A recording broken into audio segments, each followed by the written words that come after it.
Tonight, you step into a cold medieval night where the river is rising, the bells are ringing through the mist, and every muddy road may vanish before morning. Across medieval Europe, floods did not just destroy bridges and fields, they tested villages, monasteries, castles, and ordinary people fighting to survive with candles, prayers, ropes, and stubborn hope. So, before you settle in, please take a moment to like this video and subscribe to the channel if you enjoy calm medieval stories for sleep, relaxation, and history. Now, dim the lights, get comfortable, and let the waters carry us into the past. Hey guys, tonight you find yourself standing where the river has forgotten its manners, beneath a low medieval sky the colour of old pewter, with cold stone at your back, damp straw under your boots, smoke tangled in the rafters of a nearby riverside hall, and the distant bells of a monastery trembling through the mist. Your cloak smells faintly of wet wool and horse breath steams in the winter air beside you, while torchlight wavers over mud, puddles, cart ruts, and faces turn nervously toward the dark water. Medieval travel brochures really oversold this experience, assuming anyone could read them without first being taxed by a gatekeeper. You can feel the chill climb through your souls, and there is a gentle reality check in every gust from the floodplain. You probably would not last a week out here. Not without luck, thick boots, and someone's grandmother muttering useful weather charms over your supper. So, before you get comfortable, take a moment to like the video and subscribe, but only if you genuinely enjoy what I do here. And as the river mist curls around the torches, comment where you're listening from and what the local time is where your own night has settled. Now, dim the lights, maybe turn on a fan for that soft background hum, and let's ease into tonight's journey together. You stand a little longer beside the swollen river, letting the world become slow around you. The road behind you has sunk into a long brown ribbon of mud, and the road ahead bends toward a village whose thatched roofs crouch under smoke and drizzle. A dog has been following you since the last milestone, a shaggy, suspicious creature with one torn ear and the expression of a tax collector who has seen too much. It keeps close to your heel, then pretends not to, as though dignity still matters when everyone smells like damp hay. The river is not yet a disaster, not quite. It is only too wide, too loud, too eager at its edges. It presses against willow trunks and laps at roots that should be safely above the bank. In summer, people say, children splash near these stones, women rinse linen, and boys try to catch eels with more confidence than skill. Tonight, no one laughs beside it. The water slides past with a heavy, secretive sound, carrying reeds, twigs, a broken hurdle, and once, slowly turning in the current. A wooden bowl that some household will miss at breakfast. No one can quite agree whether the flood began with the 3 days of rain, the sudden thaw in the hills, or the old sin of building too close to the river because flat land looks friendly until it remembers it is water's property. You hear all three opinions before you even reach the village gate. A cart driver with a fur-lined cap says the upland snow melted too quickly. A woman with a basket of onions says St. Medard was slighted at the last feast. A thin boy carrying 2 geese says the river has simply grown proud, which is possibly the most sensible explanation anyone offers. You trudge toward the village as the bells ring again, slow and hollow through the wet air. Not the cheerful peal for a wedding, nor the bright chatter of a market morning, but a measured warning that rolls out over sodden fields. The sound comes from a small stone church whose tower is barely taller than the elms around it. In these days, bells do more than mark time. People trust them to scatter storms, frighten demons, call neighbours, bless fields, and occasionally annoy anyone trying to sleep after dawn. Some swear that thunder itself dislikes consecrated bronze, though thunder, like many powerful things, has never confirmed this. At the edge of the village, men and women move with quiet urgency. They lift sacks of grain from a low storehouse, dragging them toward a higher barn whose oak door stands open. A girl shakes rushes from the floor of a cottage, wet and black at the ends, while her mother spreads fresh ones near the hearth, though fresh is a generous word for anything stored in a medieval shed. An old man carries iron keys on a belt so heavy it makes him tilt slightly to one side, and he locks a chest as though flood water can be stopped by good manners and a satisfying click. You duck beneath a leaning wooden sign and enter the little riverside inn, where the common room glows with beeswax candles and a peat fire that smokes more than it warms. The rafters are soot black, the table scarred, and the floor is strewn with rushes that smell of herbs, damp boots, and yesterday's ale. You settle near the hearth, grateful for even this smoky comfort. A trencher of coarse bread is pushed into your hands, topped with a ladle of thick pottage and a few flakes of smoked fish. It is not beautiful food, but it is warm, and out here warm food counts as a minor miracle with onions. Around you, villagers speak in low voices. A miller with flour still trapped in the seams of his sleeves says the mill stream is rising. A pilgrim with a badge from Canterbury pinned to his cloak says he once saw a flood carry away a chapel bench, 2 hens, and a man's best hat, and that the hat was never recovered, which he presents as the saddest part of the tale. A monk from the nearby abbey sits in the corner, ink staining 2 fingers of his right hand. He writes names on a scrap of parchment, households needing shelter, families with sick elders, barns with room above the waterline. His candle is half burned already, and the wax leans like a tired little tower. Outside, the river keeps speaking. After you eat, you step back into the wet yard with the others. The dog follows, because apparently your company has been judged acceptable, or at least edible adjacent. Torches are being carried down toward the bank. You go with them, boots sinking. Cloakham dark with mud. Near the water, villagers push bundles of brushwood and stones against a gap in the bank, building a rough defence by touch and habit. They work without speeches. A woman passes ropes from hand to hand. A boy holds a lantern too proudly and nearly drops it twice. A carpenter hammers stakes into the mud, each strike soft and dull in the wet earth. Even now it is hard to tell whether these efforts will matter. Medieval survival often feels like arguing politely with nature while holding a shovel. Still, no one stops. The small acts gather a lifted sack, a tied gate, a moved cradle, a prayer whispered over a threshold, a charm of rowan wood tucked above a door to keep misfortune from entering. Though misfortune, unlike guests, rarely waits to be invited.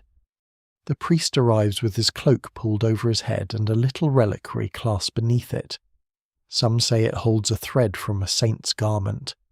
Others say it holds a scrap of old linen whose holiness improved greatly after no one could remember where it came from. Those who tell the tale never fully agree, and the priest is wise enough not to invite too many questions. He raises it toward the river, murmuring Latin in a voice nearly swallowed by rain. The villagers bow their heads. You do too, partly from respect and partly because water runs off your hood directly into your eyes. For a while, nothing changes. Then, from far upstream, there comes a crack like a tree splitting, followed by a shout carried thinly through mist. The villagers turn. The monk closes his little parchment list. The dog presses against your leg, suddenly less suspicious than sensible. Somewhere beyond the bend, Perhaps a fence has broken, perhaps a footbridge, perhaps only a branch has surrendered to the current. No one can see yet. But the river seems louder now, and the bells begin again behind you, slow as breathing, calling the village into the long night ahead. You stand in the torchlight with mud on your boots, pottage warming your belly, smoke still in your hair, and the uneasy knowledge that water is patient. It does not need swords, banners, or loud declarations. It simply rises. It finds thresholds, cellars, low roads, sleeping fields. And in this medieval darkness, under the watch of bells and saints and worried neighbours, you begin to understand why every flood story is also a survival story, told afterward by firelight. If enough people remember how the night began, the bells keep tolling as you leave the riverbank behind, though the sound does not so much fade as sink into the wetness of the night. It travels with you through the lanes, over puddles black as polished horn, past cottages where shutters are being fastened and low voices move behind walls of wattle and daub. The dog trots close enough now that you occasionally feel its damp flank brush your boot, and it looks offended whenever you glance down, as if companionship was entirely your idea. Ahead, the walled town rises out of the mist.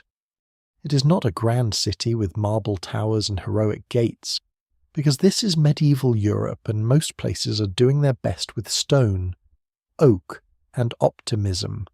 Still, after the open fields and the restless river, its walls seem almost comforting. They are patched in places, darker where rain runs through old cracks, and topped with a narrow walkway where a watchman leans beneath a hooded cloak. A torch burns beside the gate arch, making the falling rain look like thin golden needles. Beyond the gate you can see crowded roofs, chimney smoke, and the pale square of a market cross. A line of travellers waits to enter. A merchant with 2 pack horses mutters about wet wool, market tolls, and the spiritual burden of gate fees. A woman carries a basket of eggs wrapped in straw, and guards them with the seriousness of a queen defending a border. 2 pilgrims stand together beneath broad hats sewn with little badges, one from a shrine of St. James, another shaped like a scallop shell, both shining faintly with rain. Some swear that pilgrim badges protect travellers from sudden misfortune, though no one can quite agree whether the badge must be blessed, bought honestly, or merely pinned on with confidence. The gatekeeper takes his time because gatekeepers are among the few medieval creatures more patient than floodwater. He asks names, goods, origins, and whether anyone brings hides, salt, iron, fish, suspicious barrels, or news worth repeating. When your turn comes, you pass beneath the arch with your hood low and your boots leaving thick brown prints on the worn stone. The dog slips in beside you with the ease of a creature that has never paid a toll in its life, proving that medieval economies have always favoured the shameless. Inside the town, everything feels closer. Houses lean over the narrow street, their upper stories almost touching like gossiping neighbours. Water drips from timber beams and thatched eaves. Rushlights glow behind oiled cloth windows. Somewhere a baby cries, somewhere a pot lid clatters, somewhere a man curses softly at a pig that has chosen tonight, of all nights, to behave like a pig. The gutters run fast with rainwater, straw, ash, and things best not studied by candlelight. You pass a row of shops where townsfolk are lifting goods away from the floors. A cloth seller stacks bolts of dyed wool onto a high shelf, muttering that blue cloth should not have to live in fear of brown water.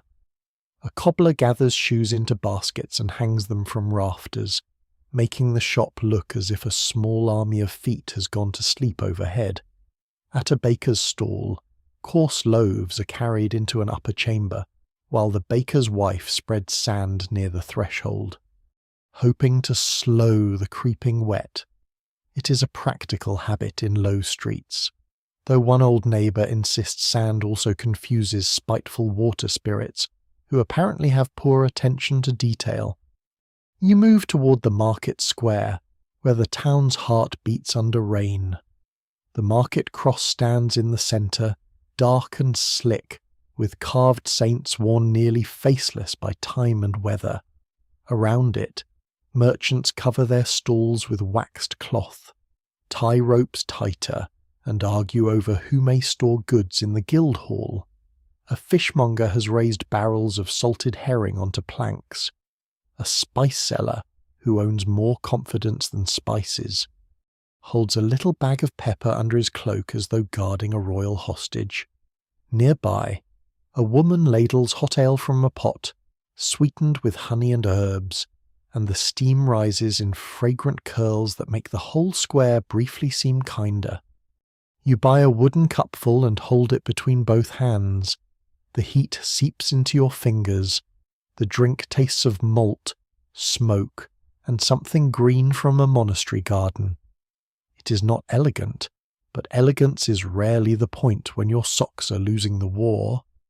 The monk from the riverside inn appears again near the Guildhall door, his ink-stained fingers wrapped in a strip of linen now, his half-burned candle protected inside a horn lantern. He recognizes you with a small nod. The sort that says both welcome and please do not add to my paperwork. He is speaking with the town reeve, a broad man with an iron key ring and a face full of weather. They have opened the Guildhall for those from low houses near the river gate. Inside, you glimpse families spreading wool blankets over benches, stacking baskets under tables, settling children and elders close to the wall where the draughts are least cruel. A few hens complain from a crate. Someone has brought a small chest of household saints, painted wooden figures with chipped noses and calm expressions. People place them on a sill above the water jars, because when danger rises, even chipped saints are expected to be useful. No one can quite agree whether the town walls will keep out the flood if the river reaches this far. The masons say the lower stones are sound. The older women say water has a memory and remembers every old ditch beneath the street. The reeve says all citizens must obey the watch and move goods from cellars. The merchants ask whether spoiled goods will reduce their taxes, which makes the reeve laugh exactly once, without joy. You follow the monk into the Guildhall, drawn by warmth and candlelight. The floor is strewn with fresh rushes, sprinkled with lavender and meadowsweet to fight the smell of damp clothing, livestock, and human worry. Beeswax candles burn in iron holders along the wall, their flames steady whenever the door is shut and frantic whenever another soaked person enters. On a long table, people set out what they can share: coarse bread, onions, hard cheese, smoked fish, a pot of bean pottage, and a jug of small ale. Medieval hospitality often looks like everyone pretending the bread is not stale, because saying so would be rude and also pointless. You sit on a bench near the wall, the dog curling beneath it with a sigh that suggests it has survived worse company. Beside you, a woman repairs a torn cloak by candlelight, drawing her needle through damp wool with quick, practiced motions. She tells you that during the last high water, the flood rose through the tanner's lane and lifted a whole row of barrels as neatly as if they were apples in a basin.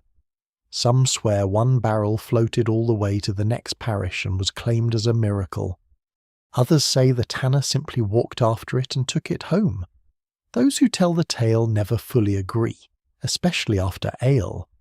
Outside, boots scrape over stone as men carry boards toward the lower street. The town watch calls from corner to corner. Bells sound again from the church tower, joined now by a smaller bell from a chapel near the east gate. The two tones overlap, one deep, one thin, like old iron and anxious silver. You feel the town gather itself round the sound merchants lifting, mothers packing, monks listing names, apprentices hauling sacks, guards pretending not to be afraid, and every person listening for the next rumour of water. Later, you step back beneath the Guildhall porch. Rain threads through the torchlight. Down the street, the river gate is hidden by mist, but you can hear movement there, urgent and steady. A cart creaks, someone shouts for rope, and a horse stamps hard enough to strike sparks from stone.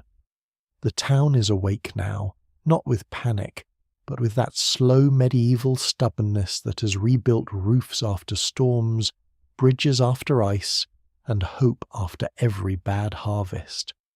You pull your cloak tighter, taste honeyed ale still on your tongue, and watch the market square become a refuge. Above you, the carved saints on the cross stare blindly into rain, their faces worn almost smooth. Below them, ordinary hands lift ordinary things out of harm's way. And as the bells mark another hour of darkness, you begin to sense that survival here is not one grand deed, but 100 small ones done by candlelight before the water arrives. The rain grows heavier while you stand beneath the Guildhall porch, and the town seems to shrink under it, every roof, wall, and shutter pressed down by the steady hand of weather. Water runs from the eaves in silver ropes. The market cross shines black in the square. Somewhere near the river gate, a cartwheel cracks against stone, and someone laughs too sharply afterward, the way people do when laughter is easier than admitting fear. The monk with the ink-stained fingers finds you there, holding his horn lantern against his chest.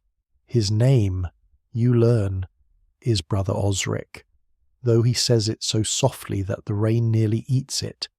He has been sent from the abbey to help gather names and count mouths for shelter, which sounds holy until you realise it mostly means carrying lists through mud, while everyone tells him 3 different versions of the same problem.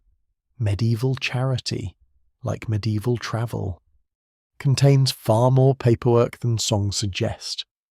You should come up to the abbey, he says, not as a command, but as a tired invitation. The lower lanes will be worse before dawn. So you go with him. The dog comes too, of course, trotting behind as if it has always intended to enter religious life. You pass through the town's upper street, where the houses are better built and the doors have iron hinges thick enough to survive both thieves and family arguments. A tallow candle burns behind one shutter. A child's face appears for a moment, then vanishes.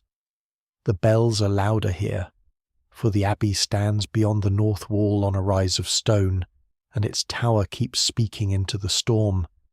At the postern gate, a watchman lets you through after Brother Osric gives the proper word. The path climbs between wet hedges and dark garden plots, where winter cabbages crouch like sleepy green monks. Beyond them, the abbey emerges from the rain-long roofs. Narrow windows, a square bell tower, and cloister walls slick with water. It is not splendid in the way kings like things to be splendid.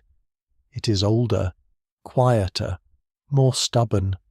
Its stones have heard plague prayers, harvest songs, confessions mumbled through bad teeth, and probably several complaints about the quality of lentils. You enter through a side door into a passage smelling of beeswax, wet wool, ink, and boiled herbs. The warmth is modest, but after the street it feels like being welcomed into the sleeve of a saint. Rushes soften the flagstones underfoot. A novice hurries past carrying folded blankets. Another carries a bucket that slops over his shoes, which he accepts with the expression of someone learning humility very efficiently. Brother Osric leads you toward the guest hall, but before you reach it, the deep bell overhead begins again. The sound passes through the stone, through your ribs, through the damp folds of your cloak. In the bell chamber, unseen hands pull the ropes in slow rhythm. People believe bells can break storms, frighten devils, warn the sleeping, and send courage across fields where no torch can travel. No one can quite agree whether the ringing truly drives thunder away or merely gives frightened people something noble to do with their arms, but tonight, either answer seems useful. In the Abbey church, candles burn before the altar. Their flames quiver whenever the outer doors breathe cold air. A reliquary rests beneath a linen cloth, and beside it lies a basin of rainwater collected from the roof, which one old lay brother insists is lucky if gathered during the first hour after compline. Some swear such water cures fever, protects seed grain, or makes geese lay better, though even now, it is hard to tell whether the geese were ever consulted. You stand near the back while the monks chant. Their voices are low and even, winding through the church like smoke. Outside, thunder rolls once, far away and weary. The chant does not fight it, it simply continues. The whole place seems built around continuing the stones, the candles, the worn steps, the old wooden stalls polished by generations of robes. You feel your breathing slow to match the sound. After prayers, Brother Osric brings you into the scriptorium, where several monks sit at slanted desks under careful lamplight. This room is warmer than the passage, guarded from draughts because parchment hates damp nearly as much as people do. Pages lie weighted with smooth stones. Quills rest in horn cups. Ink pots glisten black as deep puddles. One monk scrapes a mistake from a page with a little knife, proving that even holy books sometimes require quiet violence against grammar. On a table near the wall, an older brother has opened a chronicle. Its leather cover is swollen slightly from years of damp winters, and its pages smell of dust, oak boards, and animal skin. He traces a line with one bent finger and reads aloud to Osric. Not for ceremony, but for memory. There was a flood, he says, in the year of a comet, another after a summer of strange heat, another when ice broke on the river so loudly that villagers thought the hills had split. Names of places appear like ghosts, low meadows, bridges, mills, chapels, ferries, whole parishes that once stood closer to the water than anyone now thinks wise.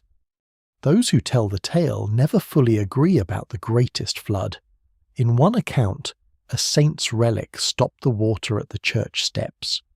In another, the water stopped because the ground rose there, which is less inspiring but easier for masons to believe. In a third, a baker's daughter saw the river spirit riding a white horse through the mist, and after that the flood turned aside. The older monk pauses after reading this, lifts one eyebrow, and says only that bakers' daughters often have active imaginations, especially after feast days. Brother Osric writes notes from the chronicle onto his scrap. If the old floods came highest in the western lane, then people must be moved from there first. If the mill bridge failed before, then the mill bridge must be watched. If the abbey cellar flooded in the year of the comet, the barrels should be lifted now, because monks may be spiritual men, but they do not enjoy losing ale to historical repetition. You help carry baskets from the lower storehouse to a higher chamber. The work is slow and strangely soothing. Up stone steps, across a corridor, down again. Sacks of beans, bundles of dried herbs, a crate of candles, a jar of honey sealed with wax, 2 smoked hams wrapped in cloth and guarded by a lay brother with the firm suspicion that refugees, soldiers, and possibly angels cannot be trusted near ham. The dog sniffs the cloth once and is gently but decisively redirected by a novice holding a broom. Near midnight, the abbey guest house fills. Travellers from the town arrive in damp clusters, a weaver and his sons, 2 widows, a carter with a bandaged thumb, a peddler carrying needles and cheap combs, 3 pilgrims whose boots look personally betrayed by the road. Wool blankets are spread over benches. A pot of thin pottage is set near the hearth. Someone passes around coarse bread. The fire smokes under the chimney, but no one complains because smoke is at least warm in spirit. You sit close to the hearth, watching steam rise from cloaks hung on pegs. Brother Osric's half-burned candle stands on the table beside his growing list of names. Its flame bends whenever the door opens, then steadies. Outside, the storm leans against the abbey walls. Inside, the monks ring the bell again, not wildly, not desperately, but with the patient rhythm of people who have lived beside danger long enough to give it hours and names. As your eyes grow heavy, you hear the older monk still speaking softly over the chronicle, comparing old floods to this one, searching the past for a lantern small enough to carry into the present. The river is beyond the walls, unseen, but every person in the guest house listens for it between bell strokes. You draw the wool blanket around your shoulders, smell wet rushes and beeswax and pottage, and understand that here, under stone and prayer, survival begins not with certainty, but with remembering what water has done before. Before dawn has properly arrived, the abbey bell gives a shorter, sharper note, and the guest house stirs like a heap of damp laundry, discovering it must become human again. You wake with the wool blanket tucked beneath your chin, the taste of smoke still on your tongue, and the dog sleeping under the bench with all 4 paws aimed at the fire. For one soft moment, the world is only embers, slow breathing, and rain on the roof. Then someone says the mill stream has broken its bank. The words pass through the room more quickly than warmth ever did. A mill is never just a mill in a village like this. It is bread waiting to happen. It is grain turned from hard little kernels into flour, from flour into loaves, from loaves into enough strength to haul wood, dig ditches, nurse children, mend roofs, and keep complaining about taxes. Without the mill, survival becomes slower, hungrier, and far more dependent on stones, hand querns, and patience. 3 things medieval people possess but rarely celebrate. Brother Osric rises at once, folding his list and tucking it into his sleeve.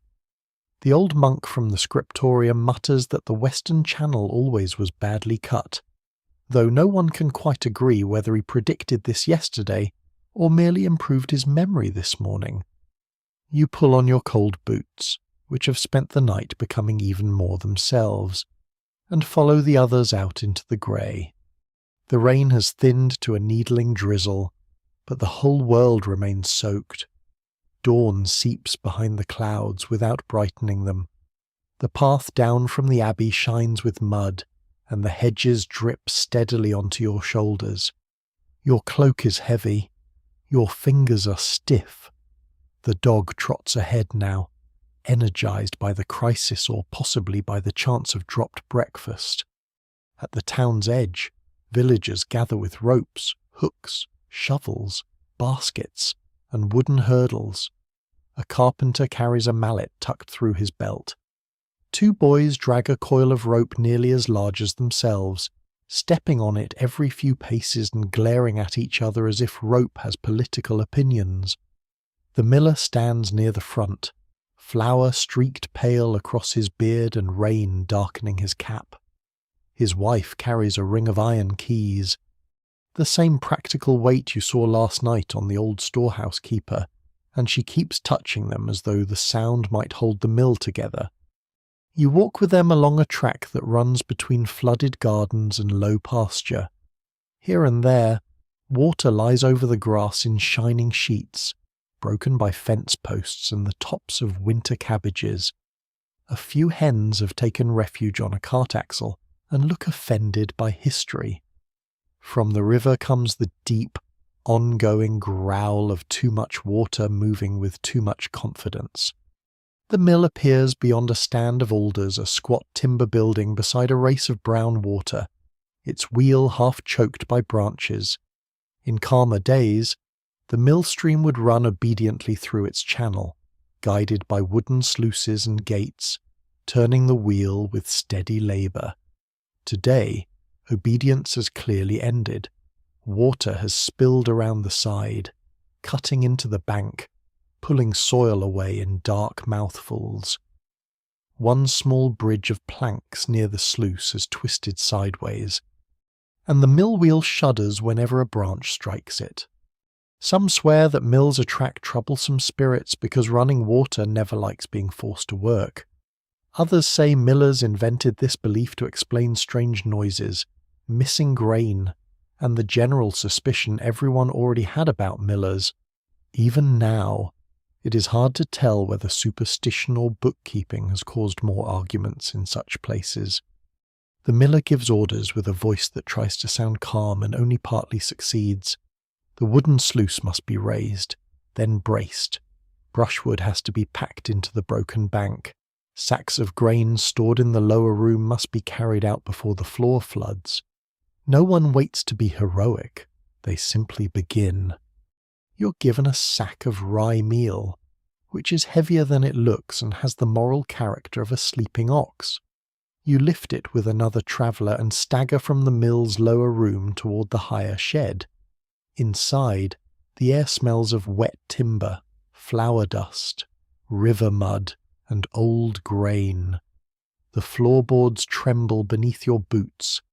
A cat crouches on a beam overhead, tail puffed, judging everyone's flood preparations with the cold confidence of a creature that can climb. Back and forth you go. Rye, barley, oats, a small chest containing the miller's tallies, wrapped in cloth and held above the wet as if it were a newborn prince. The miller's wife directs people toward the shed, refusing to let sacks be piled against the damp wall. She knows which grain must be dried first, which can be salvaged, which is already doomed to sourness. Medieval households live by such knowledge. The small arithmetic of winter stores: how much flour, how much smoked fish, how many onions, how many weeks until hunger begins sharpening its little knife. Near the sluice, men drive stakes into the mud. Women and older children weave brush between them, making a rough barrier. Brother Osric helps pass stones hand to hand, his robe hitched indecorously above his ankles. A novice slips, sits hard in the mud, and rises with such wounded dignity that even the miller smiles. The dog steals a crust from someone's pouch and retreats beneath a cart, apparently deciding that emergency work should include emergency wages. Then the wheel groans. Everyone pauses. The sound is low and wooden, like an old door opening inside the earth. For a heartbeat, the mill seems to hold its breath. The carpenter wades knee-deep toward the wheel and hooks away a trapped branch. Another man pulls at the sluice rope. The gate lifts inch by inch, shivering in its frame. Water rushes differently then, redirected back into the channel, not conquered, not tamed, but persuaded for the moment to remember the proper path. A cheer almost rises, but no one trusts the day enough for that. Instead, people return to work. More brush, more stones, more sacks carried uphill. The broken plank bridge is dragged aside before it can become a weapon in the current. The miller's wife opens a little pouch and sprinkles salt across the threshold, a custom her mother taught her, meant to keep ruin from crossing into the house. No one laughs. Salt is costly, and any charm expensive enough deserves respect. By late morning, the worst of the spill is slowed. The mill wheel turns unevenly, coughing water from its paddles, but it turns. The saved grain sits stacked in the high shed under a patched roof. People stand around it, soaked, aching and quiet. You take the bread someone offers you, coarse and damp at the edge, and chew slowly while leaning against a post. It tastes of smoke, rye, and relief. No one can quite agree later whether the mill was saved by the raised sluice, the brushwood wall, Brother Osric's prayers, the salt at the threshold, or the carpenter's timely insult shouted at the wheel. Perhaps survival accepts help from all directions. You look back toward the swollen river, then at the grain piled safely above the mud, and feel the simple truth settle into your tired arms in flood years. The difference between ruin and tomorrow's bread may be nothing more glorious than a rope that holds, a door lifted in time, and many cold hands refusing to let go. By the time you leave the mill, the day has turned the colour of wet ash, and the road back toward town is no longer quite a road.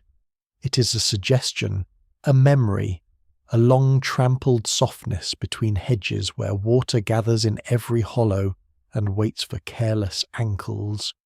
Your boots make that tired, sucking sound that has followed travellers since the first person decided somewhere else might be better than here.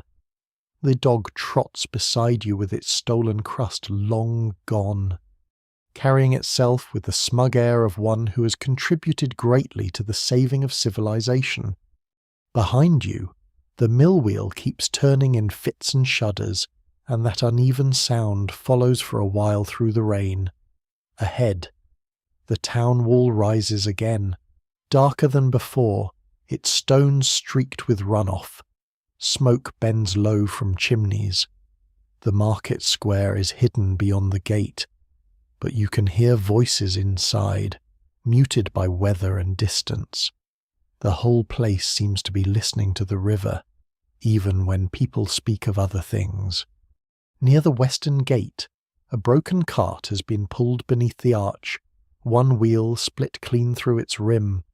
You remember hearing the crack in the night, and now the culprit sits there like a guilty animal, its owner, a red-faced carter with a beard full of rain, argues with a gate sergeant while two apprentices unload sacks of turnips from the cart bed. The sergeant insists nothing may block the passage. The carter insists the wheel did not consult him before braking. Both make excellent points, which is one reason medieval disputes often last until someone hungrier takes command. The gatehouse offers shelter, though not comfort. Its lower chamber is narrow, smoky, and crowded with people who meant to pass through the town and now find themselves trapped between high water, bad roads, and official caution. You duck inside, grateful for the roof. A brazier glows near the wall, giving off heat in the same way a poor cousin gives gifts sincerely, but not enough. The floor is strewn with old rushes, damp at the edges, and the air smells of wet leather, iron, onions, horsetack, and the particular despair of wool that will not dry. You find a place on a low bench beside a pilgrim, a tinker, and a woman with a basket of sleeping hens covered by a cloth. The hens occasionally shift beneath it, making the basket seem haunted by very small ghosts. Above you, rain ticks through a leak in the timber ceiling and lands in a wooden bowl, placed there by someone who has clearly given up expecting miracles from carpentry.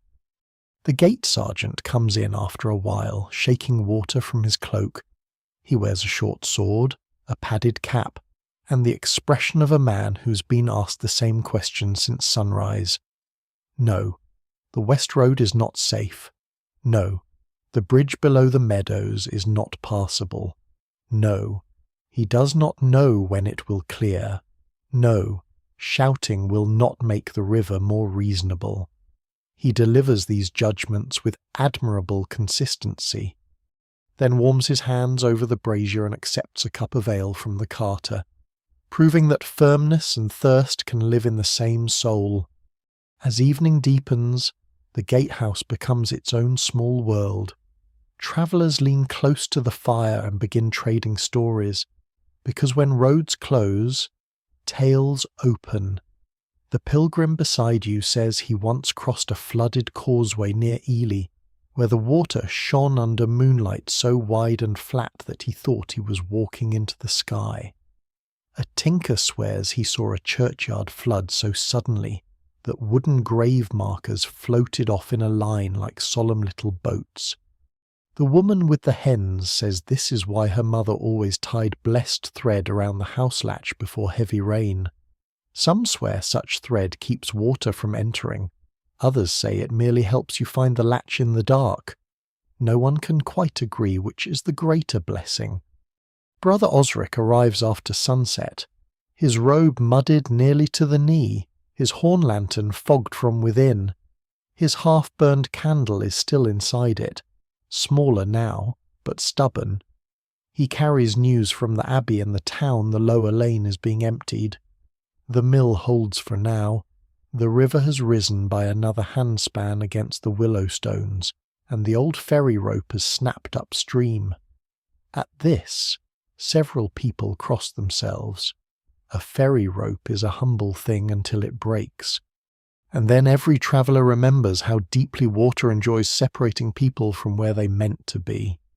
You're given supper from a shared pot-barley pottage thickened with peas, a heel of coarse bread, and a strip of smoked fish so salty it seems personally opposed to thirst. You eat slowly, cupping the wooden bowl in both hands.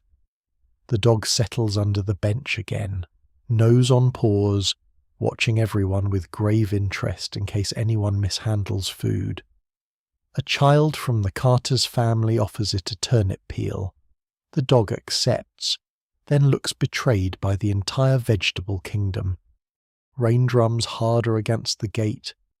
Beyond the thick oak door, darkness gathers in the passage under the arch. Now and then the watch opens the smaller wicket to speak with someone outside, and each time cold air spills in, carrying the sound of water somewhere beyond the wall, not close enough to see, close enough to imagine. That is often worse. The tinker brings out a pouch of little objects for luck, a bent copper pin, a hare's foot dark with age, a bead said to have touched a saint's shrine, and a tiny carved boat no longer than your thumb. He says river folk carry such boats to keep from drowning. The pilgrim says that sounds suspiciously pagan. The tinker says he is willing to be rescued by any tradition that is nearby and punctual. Even Brother Osric, listening from the corner, lets out the smallest possible laugh. Later, the gate sergeant permits no one else to leave. The West Road has become a chain of pools. A messenger who tried to ride through returns soaked to the waist, his horse trembling, both of them smelling of river mud and alarm. He says a portion of the road near the alder grove has washed away. Those who tell the tale never fully agree afterward whether he exaggerated the depth, but as you look at his pale hands gripping the reins, you decide exaggeration can be forgiven when water reaches the saddle. So you wait. Waiting is its own labour in a medieval flood. You listen to boots shifting, rain falling, fire settling, hens murmuring under cloth, and the bells from town sounding the hour through thick stone. You watch a woman mend a leather strap with waxed thread. You see the carter's apprentices wedge the broken wheel against the wall and begin carving a temporary splint from spare wood. You smell damp hay from the stable beyond the gatehouse chamber, where horses stamp and blow warm breath into the shadows. Every ordinary sound becomes a small proof that people are still here. Near midnight, Brother Osric opens his list again and adds names by the wavering light. He asks who has kin in the lower fields, who knows the western hamlets, who can help carry messages when the water drops. His voice is soft, but it gathers the room. The suspicious relic from the abbey sits wrapped in cloth beside his elbow, sent down with him by the older monk. No one mentions the possibility that it may be no more than old linen, in a gatehouse full of rain. Even doubtful holiness is welcome company. You lean back against the cold wall, your cloak around your shoulders, the brazier glowing low, Outside, the flood keeps moving through the unseen dark, patient and heavy. Inside, people share pottage, rumours, charms, dry socks if they have them, and lies kind enough to be useful. The broken cartwheel rests near the door, the dog sighs under your feet, and the bells mark another wet hour. You close your eyes for a moment, not sleeping, only listening, held between stone and storm. While the long night waits to see which road will still exist by morning, morning does not so much arrive as loosen the darkness one thread at a time. The gatehouse remains dim, the brazier reduced to a red eye among ashes, and the travellers around you wake in layers of sighs, coughs, stiff knees, and muttered regrets. Someone has slept against a spear rack and now looks personally wronged by military architecture. The hens under their cloth stir before anyone else, soft and offended, as though dawn has been invented without consulting them.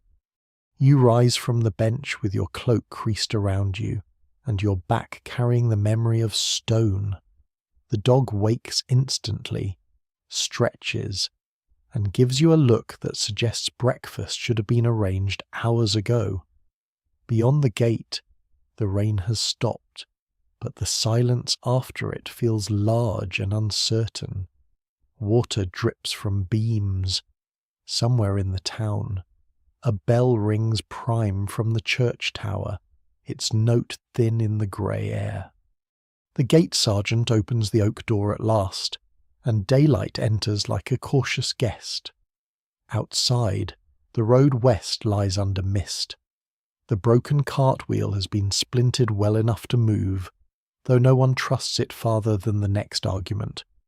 Brother Osric stands by the arch, his list in hand, speaking with the messenger who returned soaked in the night. The news is simple and not comforting. The fields below the alder grove are drowned. 2 cottages near the low meadow need help, and animals are trapped near a winter byre where the water has risen around the door. So you go. A small party forms without ceremony. The carter's 2 apprentices, the woman with the hens after she's left them safely in the guild hall, a shepherd with a crook, Brother Osric, you and the dog, who contributes morale in exchange for any edible mistakes.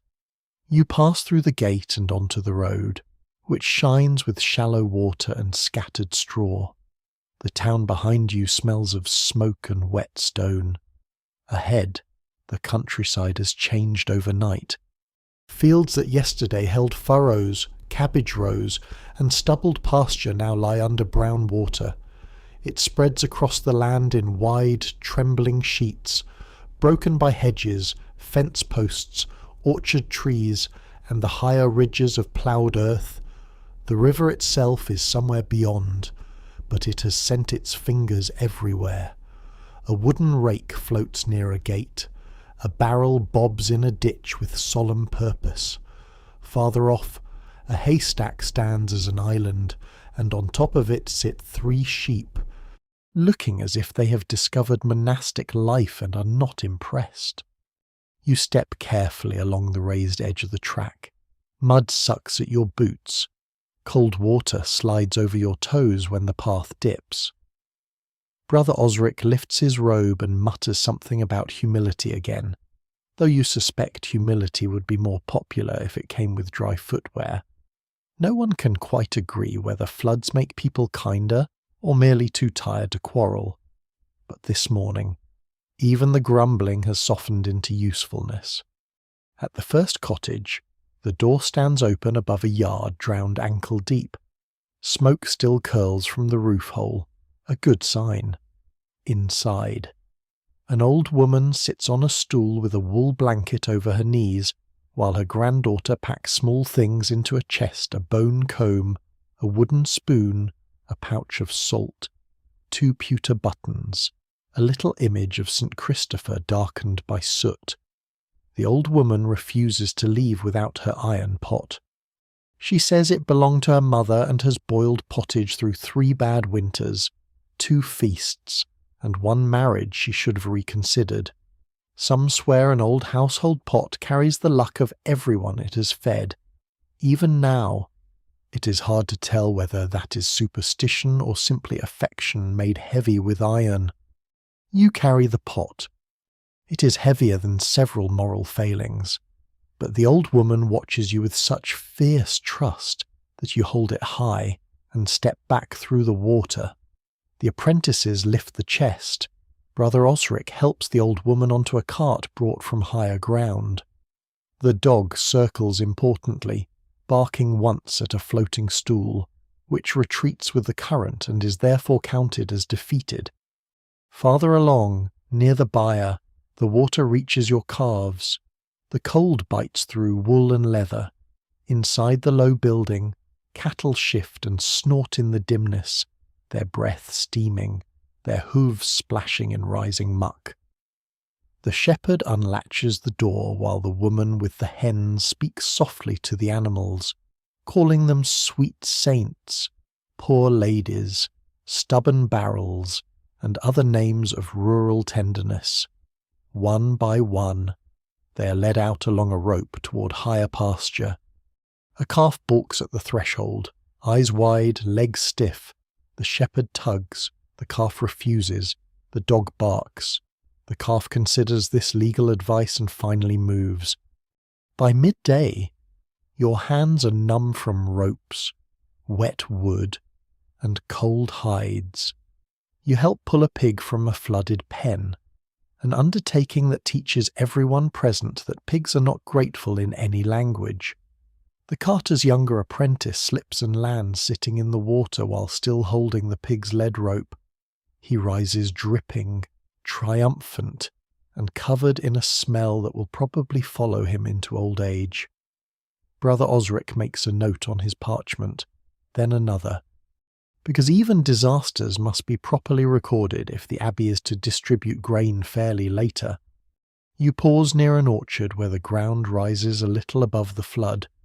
People gather there with rescued goods, sacks of oats, damp blankets, baskets of onions, a cradle, tools, hens, a churn, a small chest of winter apples, and the old woman's iron pot, which now rests like a squat king on a cart plank. Someone shares coarse bread rubbed with garlic. Someone else opens a skin of small ale.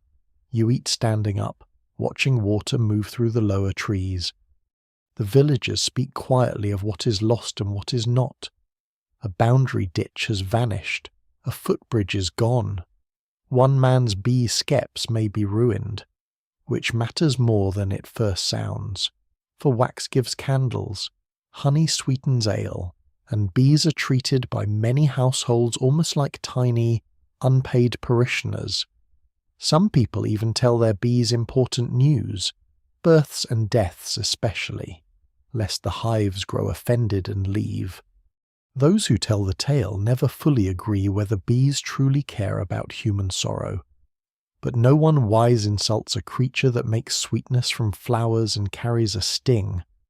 As afternoon sinks toward evening, the rescue people begin moving toward town and abbey shelter.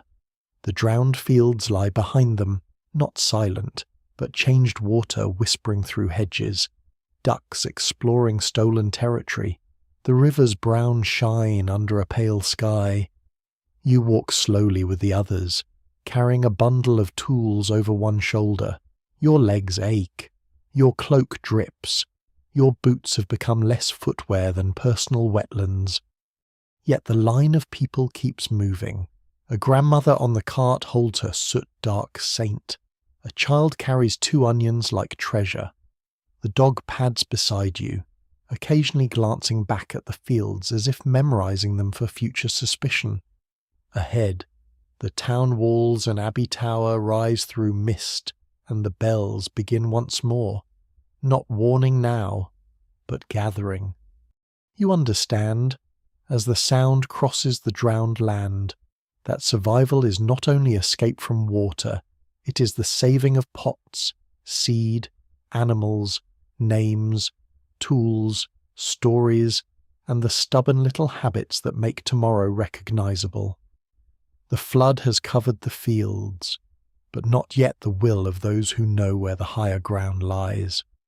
By the time you climb back toward the abbey, evening has lowered itself gently over the wet countryside, and the rescued party moves with the slow, careful rhythm of people carrying more than their arms can measure. The old woman rides in the cart with her iron pot between her feet. The calf follows on a rope, still offended by the morning's negotiations. The dog trots ahead, then behind, then beside you, as if inspecting the procession for weaknesses in discipline and snack distribution. The abbey bell rings through the mist, deep and steady. It no longer sounds like warning alone. It sounds like a hand placed on the shoulder of the road, guiding every muddy boot upward. The tower rises out of the grey like something remembered from a dream-wet stone. Narrow windows, a faint amber glow behind the guest-house shutters. Smoke lifts from the kitchen roof and bends under the low sky. After the drowned fields and cold water around your knees, the smell of wood smoke feels almost luxurious, which says much about medieval standards of comfort and even more about your socks. At the gate, lay brothers and novices wait with lanterns. They help the old woman down, take the rescued chest, lead the animals toward a higher shed, and direct everyone toward warmth, with a quiet efficiency that suggests the abbey has survived many kinds of inconvenience, including nobles, bad harvests, and visitors who ask whether the fish stew contains fish. Brother Osric gives names from his damp list to a steward monk whose face is narrow, calm, and deeply suspicious of disorder. Inside the guest house, the air is thick with wet wool, rushes, smoke, and the comforting steam of something edible. Pilgrims sit along the walls, their cloaks hanging from pegs. A peddler dries combs and ribbons near the hearth.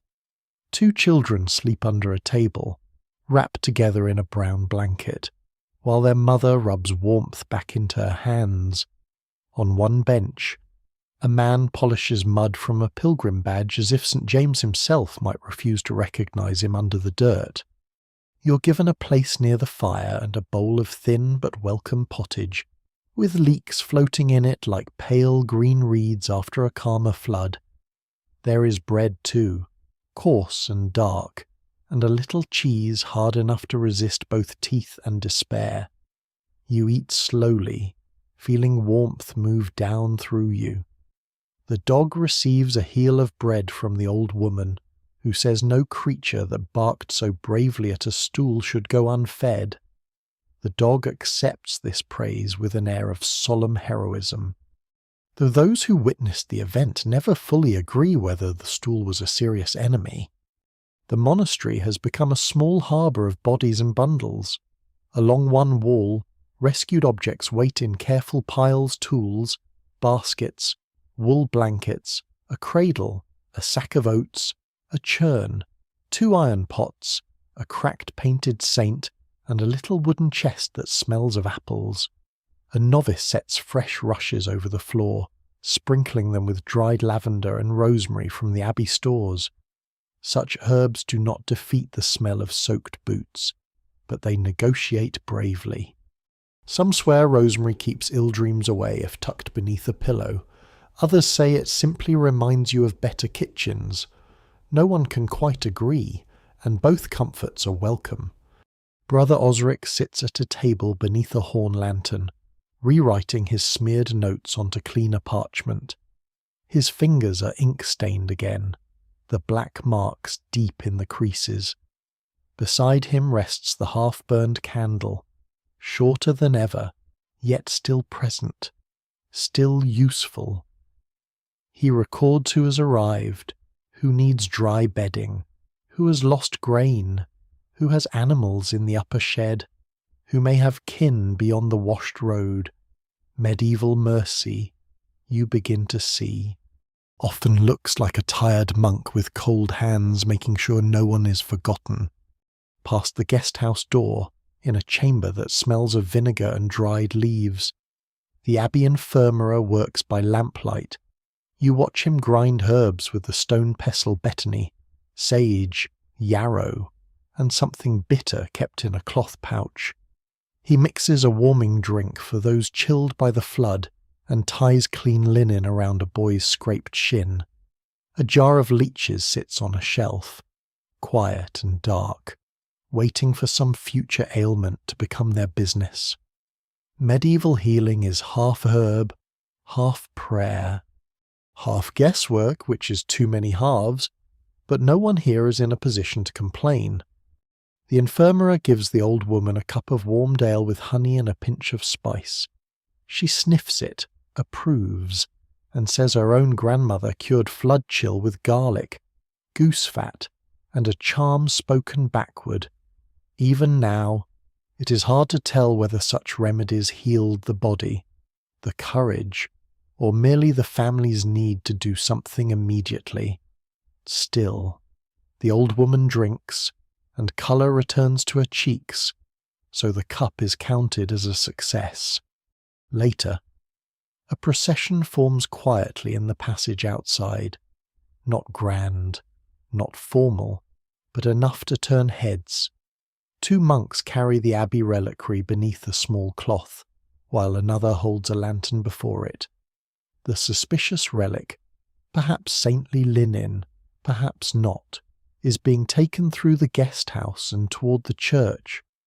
People lower their voices as it passes. A pilgrim touches his badge.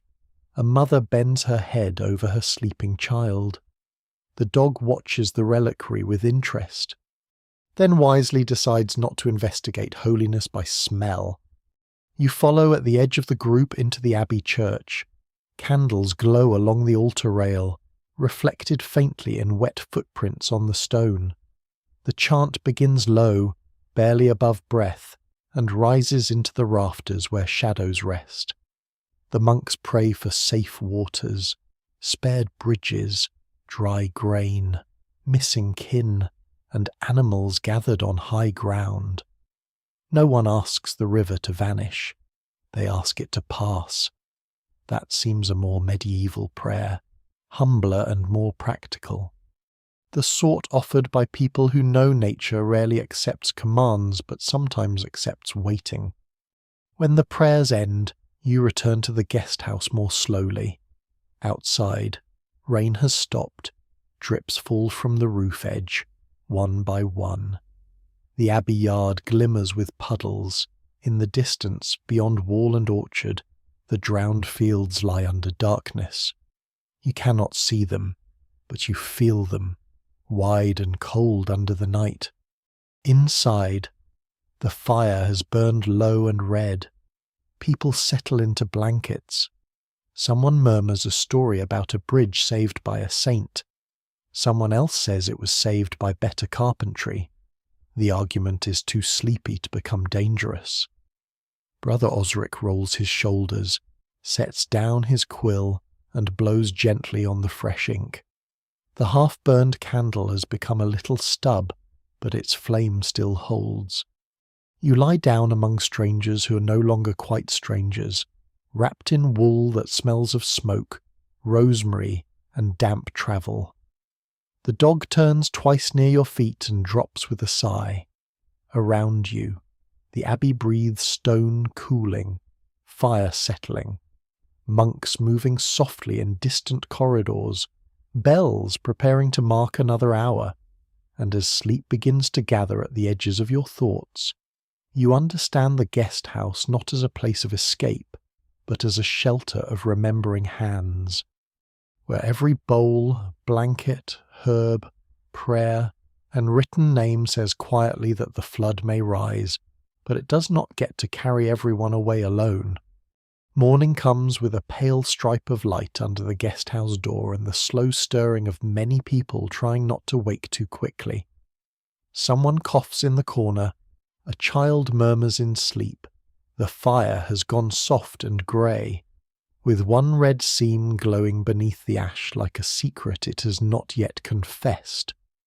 At your feet, the dog lifts its head, decides the world is not yet offering breakfast, and lowers it again with the dignity of a disappointed lord. The abbey bells mark the hour, and one by one the room becomes upright. Cloaks are shaken, blankets are folded. A novice comes through with a basket of coarse bread, still warm enough to make the air smell briefly of grain and mercy. You take a piece and chew slowly, watching steam rise from damp garments hung near the hearth. Brother Osric is already awake at his table. Of course, his candle has finally died in a puddle of wax, but he has replaced it with another, because in abbeys, as in floods, the work continues whether or not a candle has achieved retirement. Word passes through the guest house that the town market will open on the higher square, though only partly. The lower lanes remain slick and unsafe, but people need food, tools, news, and the reassurance of buying something from someone who complains loudly about the price. So after a bowl of thin ale and a blessing from a sleepy monk, you follow the road down from the abbey toward town. The path is crowded with others descending pilgrims adjusting badges on wet cloaks, villagers carrying baskets, a servant leading 2-pack mules, a woman with a bundle of homespun cloth over one shoulder, and the old woman from the drowned cottage, who has insisted on coming because she says no market should be trusted without witnesses. Her iron pot remains at the abbey, placed safely beside her chest, though she glances back twice, as if it might follow her out of loyalty. The town gate stands open, but the mood inside has changed. Yesterday, people prepared for danger. Today, they measure what danger has done. Mud lies thick along the stones. Straw has been thrown down where the footing is worst. Boys with shovels scrape silt from doorways. A cooper rolls empty barrels out into the square to dry, each one thumping over the stones like a slow drum. A woman beats a rug against a post with such force that everyone nearby understands. The flood has become personally responsible for every disappointment in her life. The market square is smaller than before, pressed uphill away from the wet streets. Stalls cluster near the church steps and Guildhall, beneath patched awnings that drip steadily. The market cross stands at the centre, its worn saints streaked with rain, their blank faces watching bread, fish, onions, rope, candles, shoes, and rumour change hands. A town official collects tolls from merchants with a little wax tablet and a stylus, proving that even after a flood, bureaucracy floats beautifully.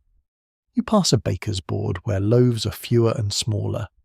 The baker's wife explains that damp grain must be dried carefully, that the mill is wounded, that flour cannot be summoned like angels from a painted ceiling. A man grumbles at the price anyway. She looks at him over folded arms and says he's welcome to eat mud at the old rate. This ends the negotiation with impressive speed. You buy a small loaf, dark and heavy, and tuck it into your pouch. Nearby, a fishmonger sells smoked eel, salted herring, and river fish caught before the water turned too wild. He claims fish taste better after a flood because the river has stirred itself. No one can quite agree whether this is culinary wisdom or a man trying to sell yesterday's catch with confidence. But confidence has carried many businesses through worse.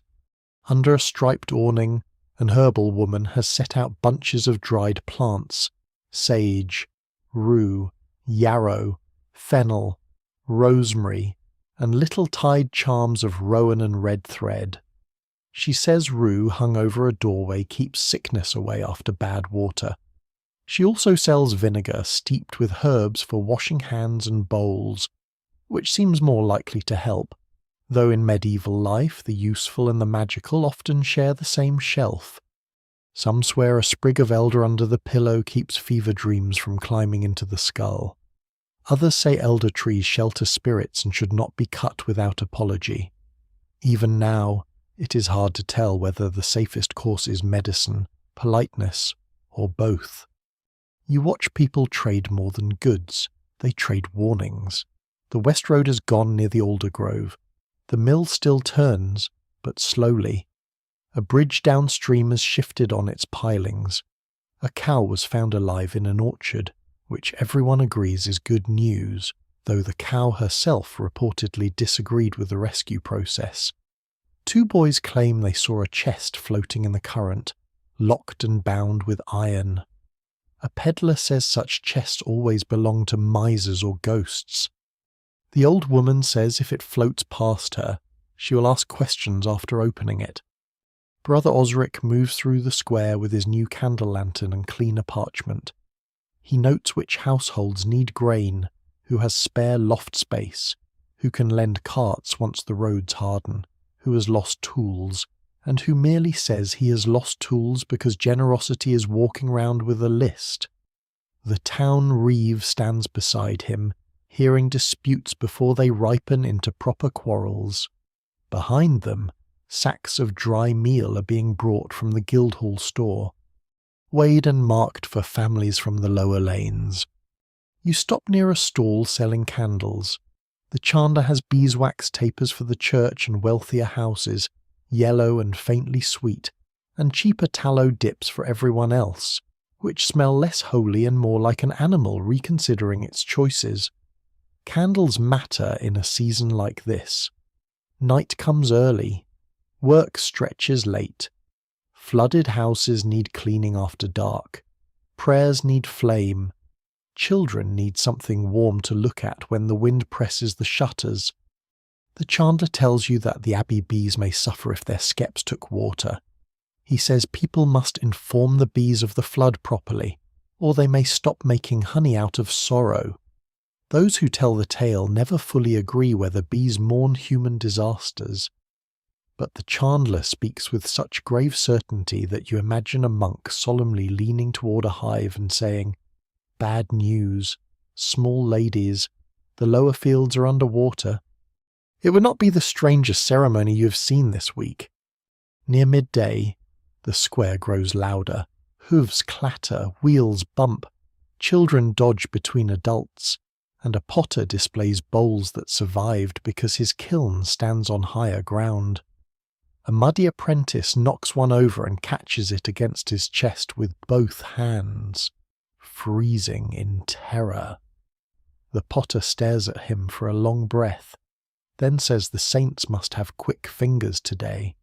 Everyone exhales. You sit on the church steps with your loaf, a wedge of hard cheese, and a cup of hot ale spiced with something sharp. The dog sits beside you, looking straight ahead, pretending not to expect tribute. You break off a crust and offer it. It takes the piece gently, then leans against your leg as though this arrangement has deep legal roots. From here, you see the town as a living map of damage and endurance. Mud at the lower lane, smoke from reopened kitchens, merchants saving what can be sold, monks counting need, women bargaining with the ferocity of generals, men scraping silt from thresholds, children turning flood debris into games until someone tells them to stop poking that with a stick, whatever that is. Above it all, the church bell rings noon, and the market pauses just long enough for a few heads to bow. The flood has made everything dearer, smaller, harder to fetch, harder to trust. Bread shrinks, rope sells quickly, salt becomes treasure. Dry straw is spoken of with longing normally reserved for romance, yet the market opens, and because it opens, people come. They stand beneath dripping awnings, hand over coins, haggle, laugh once in a while, and carry home what little the day allows. You finish your bread slowly, tasting grit from your fingers and smoke from the crust. The square smells of mud, fish, hot ale, wet wool, herbs, and beeswax. It is not the smell of safety exactly. It is the smell of people refusing to let ruin have the whole street. And as Brother Osric passes by with his parchment held beneath his cloak, and the dog noses your empty hand in mild disappointment, you feel the town settling into the next kind of survival. Not the lifting and fleeing of the first night, but the counting, trading, sharing, arguing, and rebuilding that begin when the water has not yet left, but life has already decided to continue. After the market thins, the town does not become quiet. It merely changes its kind of noise. The bright bargaining gives way to scraping, hauling, counting, and the slow mutter of people discovering exactly how much mud a flood can leave behind when it has finished introducing itself. You leave the church steps with the taste of hard cheese still in your mouth, and the dog follows close, perhaps because you have become a reliable source of crusts, or perhaps because it has decided every proper disaster needs a witness with 4 feet. Brother Osric is called to the manor hall before the afternoon bell, and you go with him along the upper street, past doors propped open to dry, past rushes dragged out black and sour from flooded floors, past a woman hanging wool blankets over a rail while scolding the sky with impressive discipline. The manor hall stands near the town's higher edge, a long timber building raised on stone footings, with an oak door, iron straps, and a roof that sags slightly in the middle like an old man pretending not to nap. A carved wooden shield hangs above the entrance, its paint faded by years of rain, smoke, and local disappointment. Inside, the hall smells of damp wool, rushes, smoke, and authority, which is mostly the smell of people waiting to be judged. A fire burns in the central hearth, its smoke wandering upward toward a roof hole with no great urgency. Benches line the walls. At the far end, the Lord Steward sits behind a trestle table, with a clerk beside him sharpening a quill. The Lord himself is absent, naturally, because the higher a person stands in medieval society, the more likely he is to be represented by someone holding parchment. The steward wears a fur-lined cloak and a look of practised patience, the kind that has survived years of complaints about pigs, hedges, dowries, and who borrowed whose ladder in Lent. Today the complaints belong to water. People crowd the hall with wet caps in their hands and mud on their hems. A reeve calls names from a roll. The clerk dips his quill and waits. Brother Osric stands to one side with his list from the abbey, ready to speak for those sheltering there. You take a place near the wall beneath a peg where someone has hung a dripping cloak. A drop lands on your shoulder every few breaths, which feels like the building has developed an opinion of you. The first dispute concerns a boundary ditch between 2 strips of meadow. Yesterday, everyone knew where it ran. Today it lies under brown water, and each neighbour remembers the boundary with remarkable generosity toward himself. One man says the old willow marked the line. The other says the willow leaned and therefore cannot be trusted. No one can quite agree whether a leaning tree tells the truth, especially when land, hay, and rent are involved.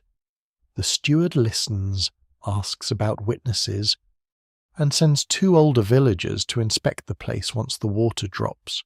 Until then, no one may cut hay there, which is easy to command because the hay is presently beneath a small inland sea.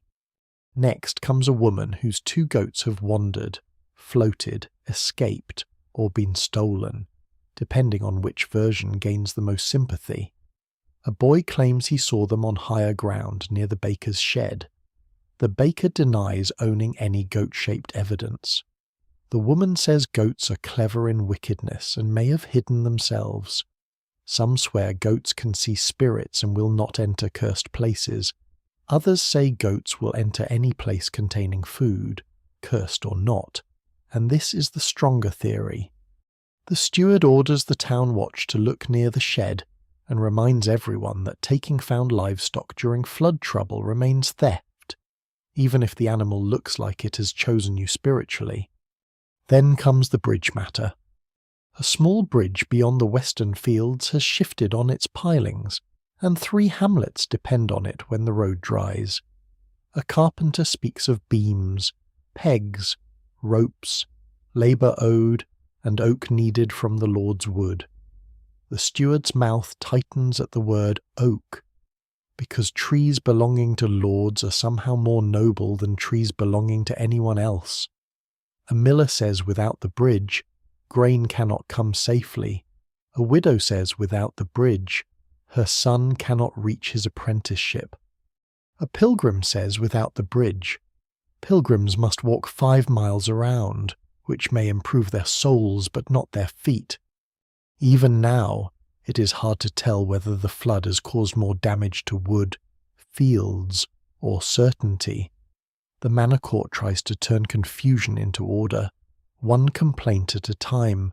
Names are written, duties assigned, fines threatened but softened. The steward declares that each household with an able worker must send someone for bridge labour when called, unless sickness, age, or sheltering flood victims prevents it. The abbey will lend rope. The town will provide nails from the smith. The Lord's wood will provide 2 oaks, after proper marking, proper permission, and probably improper grumbling from the forester. A smaller quarrel rises near the hearth when 2 men accuse each other of neglecting a drainage ditch before the flood. One says the other failed to clear branches. The other says branches are placed by God, wind, and fools upstream, not by him. The clerk pauses with his quill hovering, perhaps wondering how to spell such a theology. Those who tell the tale never fully agree whether the ditch would have saved the lower lane.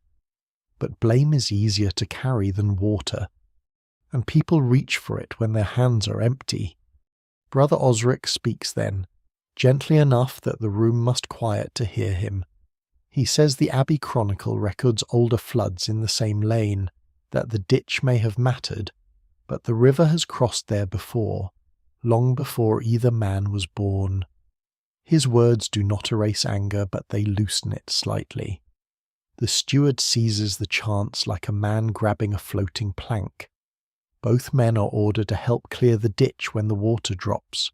This is judged fair, partly because each dislikes it equally. As the court continues, you notice how survival moves from mud into parchment.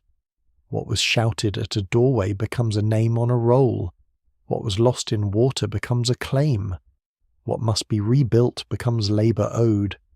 Medieval life is full of such bindings, oaths, rents, tolls, duties, rights to pasture, rights to grind grain, rights to complain loudly in public while a clerk pretends his fingers are not freezing. By late afternoon, the hall has warmed with bodies and fire. Someone passes around a jug of small ale, because even justice needs lubrication. The dog has slipped beneath a bench and rests its chin on its paws, watching the steward with deep suspicion. You cannot blame it. A man who can assign bridge labour with one sentence is powerful indeed. At last. Brother Osric's list is copied into the court record households displaced. Grain needed, animals rescued, families lodging at the abbey. The steward presses his seal into wax on a small order for meal from the Lord's storehouse. It is not enough for everyone forever. Nothing ever is. But it is something, and in a flood season, something has weight. When you step outside, evening has touched the town roofs with dull silver.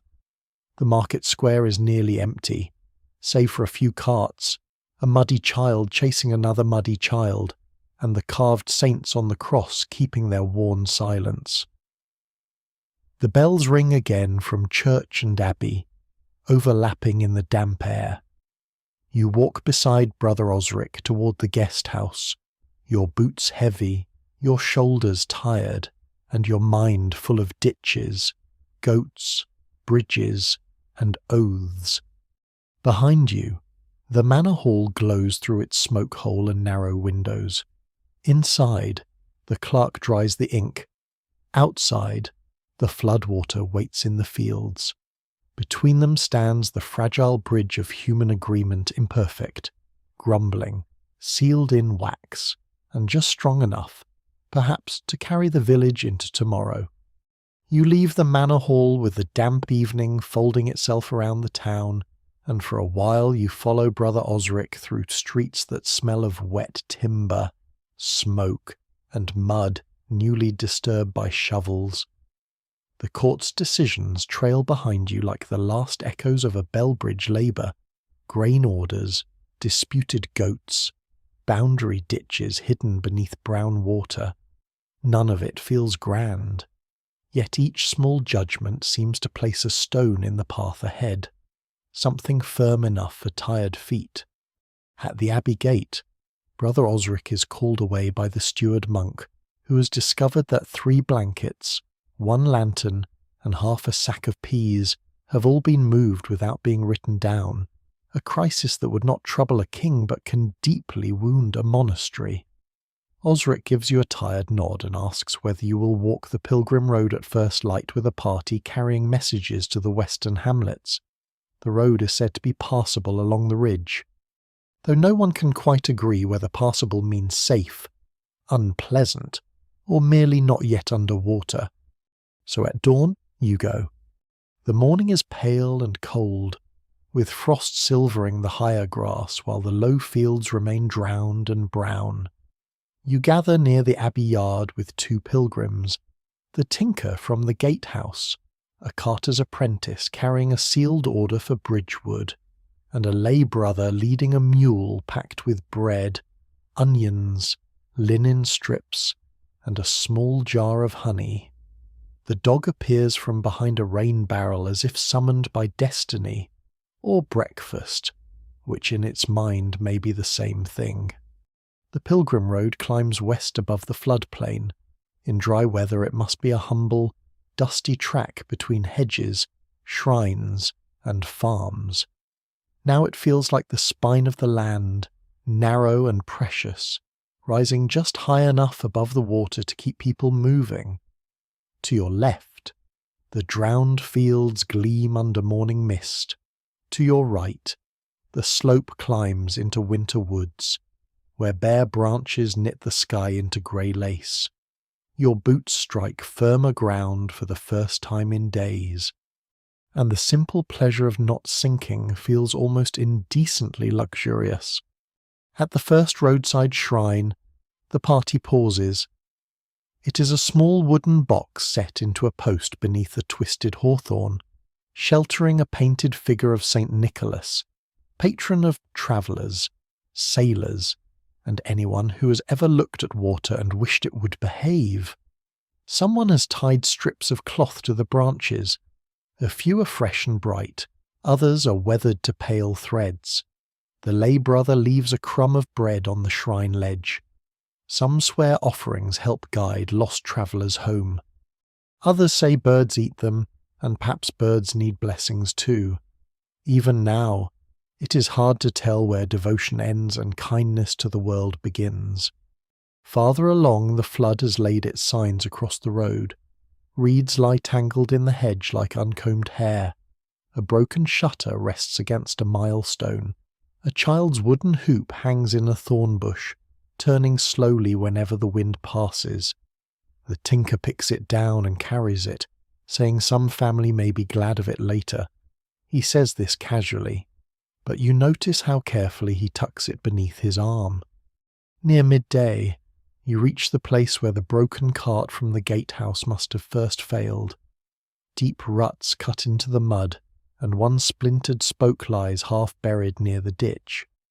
The carter's apprentice stops to examine it with the solemn attention of a healer studying a bone. He pronounces the wood poor, the road worse, and the owner unlucky, though those who tell the tale never fully agree whether luck or maintenance deserves the greater blame. The dog sniffs the spoke, finds no wisdom, and moves on. You share bread beside a low fire built in the lee of a stone wall. The lay brother cuts onions with a small knife and drops them into a pot with water, peas, and a pinch of salt, making a thin soup that tastes better than it has any right to. Smoke drifts into your eyes no matter where you sit, because medieval fires have a gift for personal attention. One pilgrim tells a quiet tale of a flood near the Rhine that carried a whole row of beehives downstream, and how the villagers followed the swarm for 2 days because honey, wax, and pride were all at stake. The other pilgrim says he heard the bees returned on their own after being properly informed of the disaster. No one can quite agree whether bees are loyal, clever, or merely fond of familiar flowers. After eating, you walk on through a stretch of woodland. The track narrows, its edges soft with leaves and runoff. Here the flood is less visible, but its voice remains below the hill, a distant rushing, steady and deep. Roadside crosses appear at intervals, some stone, some wood, some leaning badly. At one, a little heap of pebbles has been left by travellers. At another, a scrap of red thread flutters from the arm. The tinker touches it and murmurs that red thread keeps away sudden harm. The lay brother says prayer does that. The tinker says he sees no reason not to trouble harm from 2 directions.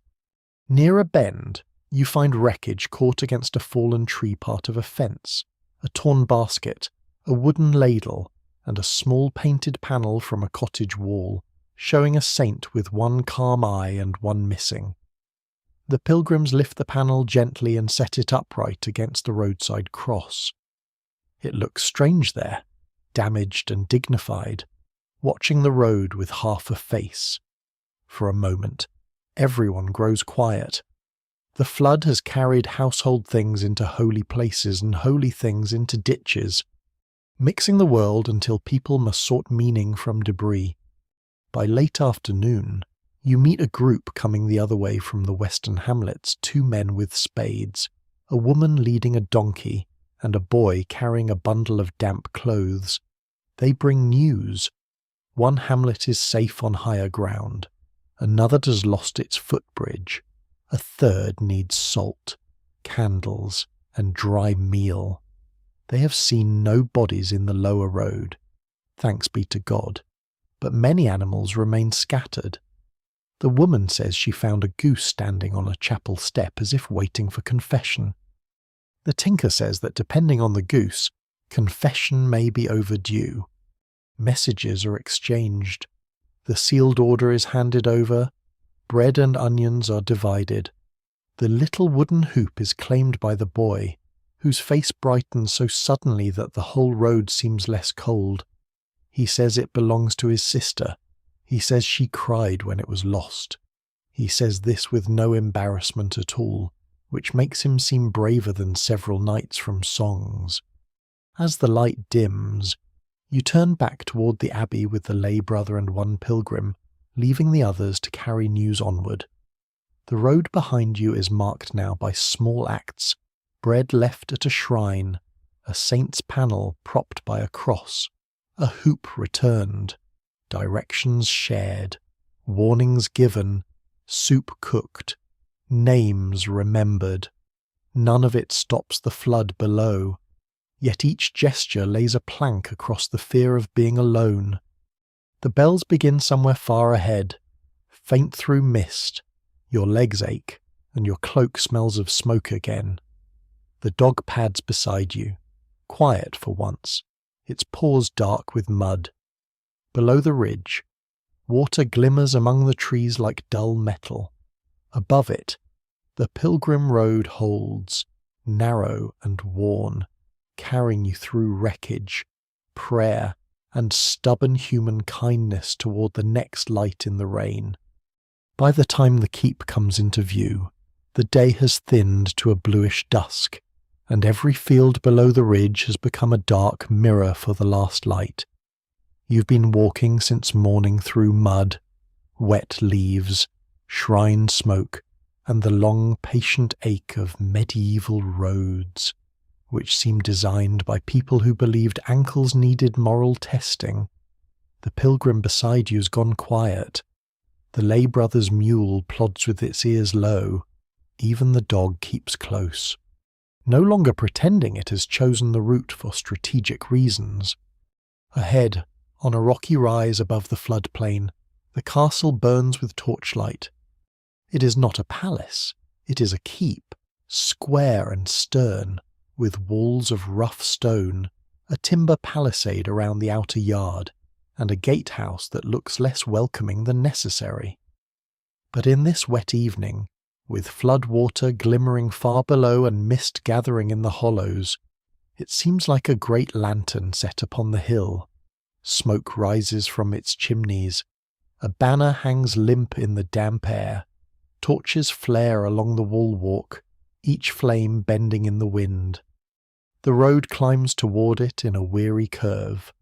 Halfway up, you pass refugees resting beside a cart, a mother wrapped in a fur-lined cloak far too fine for her, perhaps borrowed from someone generous or absent, a servant holding a bundle of iron tools, 2 boys asleep against a barrel, and an old man with a cage of doves under his cloak.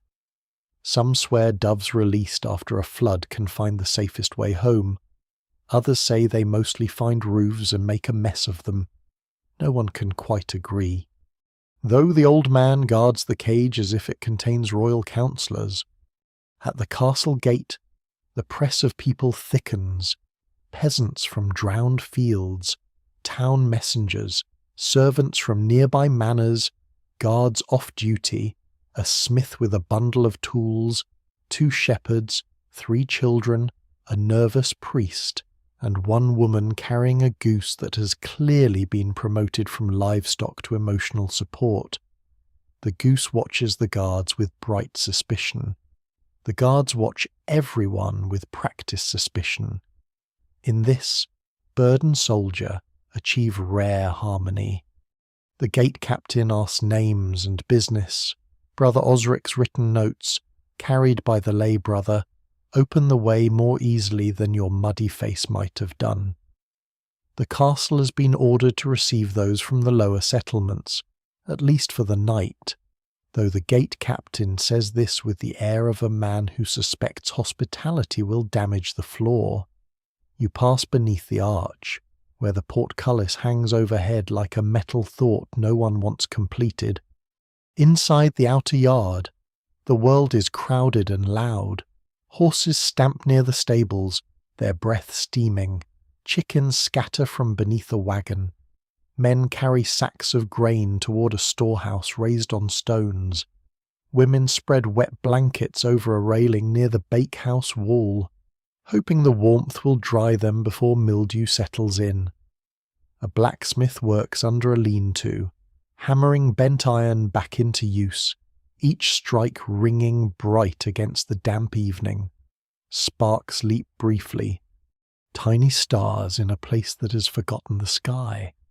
You are led toward the great hall, and warmth meets you at the door in a wave of smoke. Roasted onions, rushes, sweat, and beeswax. The hall is long, dim, and alive. At one end, a high table stands on a dais beneath faded hangings, showing a hunting scene in which the deer looks far calmer than any person in the room. Servants hurry between benches with trenchers, jugs of ale, and bowls of thick pottage. A fire burns in the central hearth, its flames licking at logs blackened by years of use. Above, soot-dark rafters vanish into shadow. The Lord is present tonight, unlike in the manor court, and sits beneath the hangings with his lady beside him, both wrapped warmly while half the hall drips onto the rushes. He is not cruel-looking, only tired and deeply aware that every hungry person in the room will eventually become a question. His steward stands nearby with a roll of parchment. The lady speaks quietly to a servant, and soon more wool blankets are brought from a chest. You notice that she keeps a little reliquary at her belt, silver and worn smooth by handling. Some swear noble women carry such relics to protect childbirth, households, and journeys. Even now, it is hard to tell whether the relic protects her, or whether holding it simply helps her remain steady while the world asks too much. You find a place near the lower benches. The dog slides beneath the table and disappears among boots, which is wise, because castle dogs patrol the hall with territorial expressions and no interest in refugee politics. A servant places a trencher before you coarse bread softened by gravy, a ladle of pea pottage, and a shred of salted meat so small it seems included mainly for morale. You eat with gratitude. Nearby, a guard chews loudly and says he once saw floodwater reach the lower bailey of a castle in one night. Another guard says he once saw a man try to stop a leak with his cloak. The first asks if it worked. The second says yes, if the goal was to make the cloak wetter. Outside, more people arrive by torchlight. You see them through the open hall door whenever servants pass silhouettes moving across the yard, carts turning, mules shaking rain from their manes, children half asleep on shoulders. The floodplain below the castle is invisible now except where water catches moonlight between clouds. It lies there like dark metal, quiet from this height, and therefore somehow more unsettling. From above, disaster can look almost peaceful, which is one of its less honest habits. Later, the castle chaplain leads a short prayer from the edge of the dais. He asks protection for bridges, mills, seed grain, low houses, travellers on broken roads, and those keeping watch by night. The hall stills. Even the spoons pause. The goose, less spiritually cooperative, mutters from beneath someone's cloak. No one laughs loudly, but a ripple of tired amusement passes through the benches, and the prayer continues unharmed. After the meal, space is made for sleeping. Servants push benches back. Fresh rushes are scattered over the floor, mixed with dried mint from the castle stores. The scent rises beneath the heavier smells of wet wool and smoke. Children curl beside their mothers. Men lay cloaks near the walls. A few guards remain standing, drinking ale and pretending they do not envy everyone allowed to lie down. The Lord Steward moves through the hall counting blankets, mouths, and possible problems with the expression of a man discovering that numbers breed after sunset. You step outside for a breath before sleep. The yard is quieter now, though not still. A watchman crosses the wall walk with a lantern. In the stable, a horse kicks softly against a stall. The smith's fire has faded to a red glow. Near the storehouse, two servants lift sacks onto planks, keeping grain away from damp stone. High above, the keep walls catch torchlight along their edges, while beyond them the flood spreads across the unseen plain. Those who tell the tale never fully agree whether castles are places of safety or merely places where fear wears better clothes. Tonight, they are both. Stone walls cannot lower the river. Noble orders cannot dry the fields. A high hall cannot return a washed-away bridge. Yet here, for this one night, bodies are sheltered, bread is shared, animals are gathered, and torches burn above the water. You return to the hall and lie down near the lower wall, your cloak under your shoulder, a wool blanket over your knees. The dog finds you at last and settles against your side, warm and damp and smelling faintly of road. The fire cracks softly. Voices fade into murmurs. From outside comes the call of the watch, then the answer from the wall. Below the hill, the flood waits in darkness. Inside the keep, under rafters black with age, you let your eyes close while torchlight trembles over stone, and the castle holds its crowded breath until dawn. The hall wakes before the sun does, not all at once, but in small medieval pieces, a cough near the hearth, a child turning under a cloak, a guard stamping, feeling back into his feet, a servant clattering a wooden bowl, someone whispering a prayer because dawn has arrived and apparently expects gratitude. The fire has collapsed into a bed of red coals, and smoke hangs beneath the rafters like a dark woolen canopy. Your mouth tastes of salt meat, ash, and sleep that was not quite deep enough to trust. The dog is already awake beside you, staring toward the kitchen passage with the fixed devotion of a monk before a relic. Somewhere beyond that doorway, bread is being cut. The animal knows this in its bones. You sit up slowly, your back stiff from the floor and your cloak creased beneath one shoulder. Around you, refugees fold blankets and shake rushes from their sleeves. The castle servants move between them, not unkindly, but with the briskness of people who know a great hall must become a hall again, before the Lord comes down and discovers it has turned into a barn with manners. The goose from last night emerges from beneath a bench and bites a guard's bootlace, perhaps delivering a legal complaint. The guard sighs but does not retaliate, which suggests either restraint or defeat. Breakfast is coarse bread, small ale, and a thin onion broth poured into wooden bowls.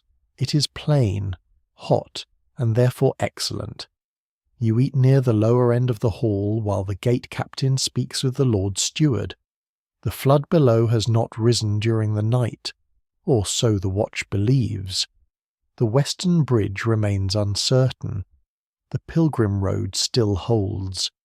By mid-morning, those without urgent reason to stay are advised to move toward the town or abbey, where lists, stores, and complaints are better organised. You leave the keep with a small party, descending the hill under a sky of torn grey cloud. Behind you, the castle stands stern and smoky, already becoming a memory of torchlight and crowded sleep. Below, the floodplain glimmers, wide but less angry than before. The water has begun, perhaps to hesitate. No one can quite agree whether this is because the rain has ended. The saints have listened, the ditches have opened, or the river is simply tired of being dramatic. In medieval life, weather rarely explains itself after causing trouble.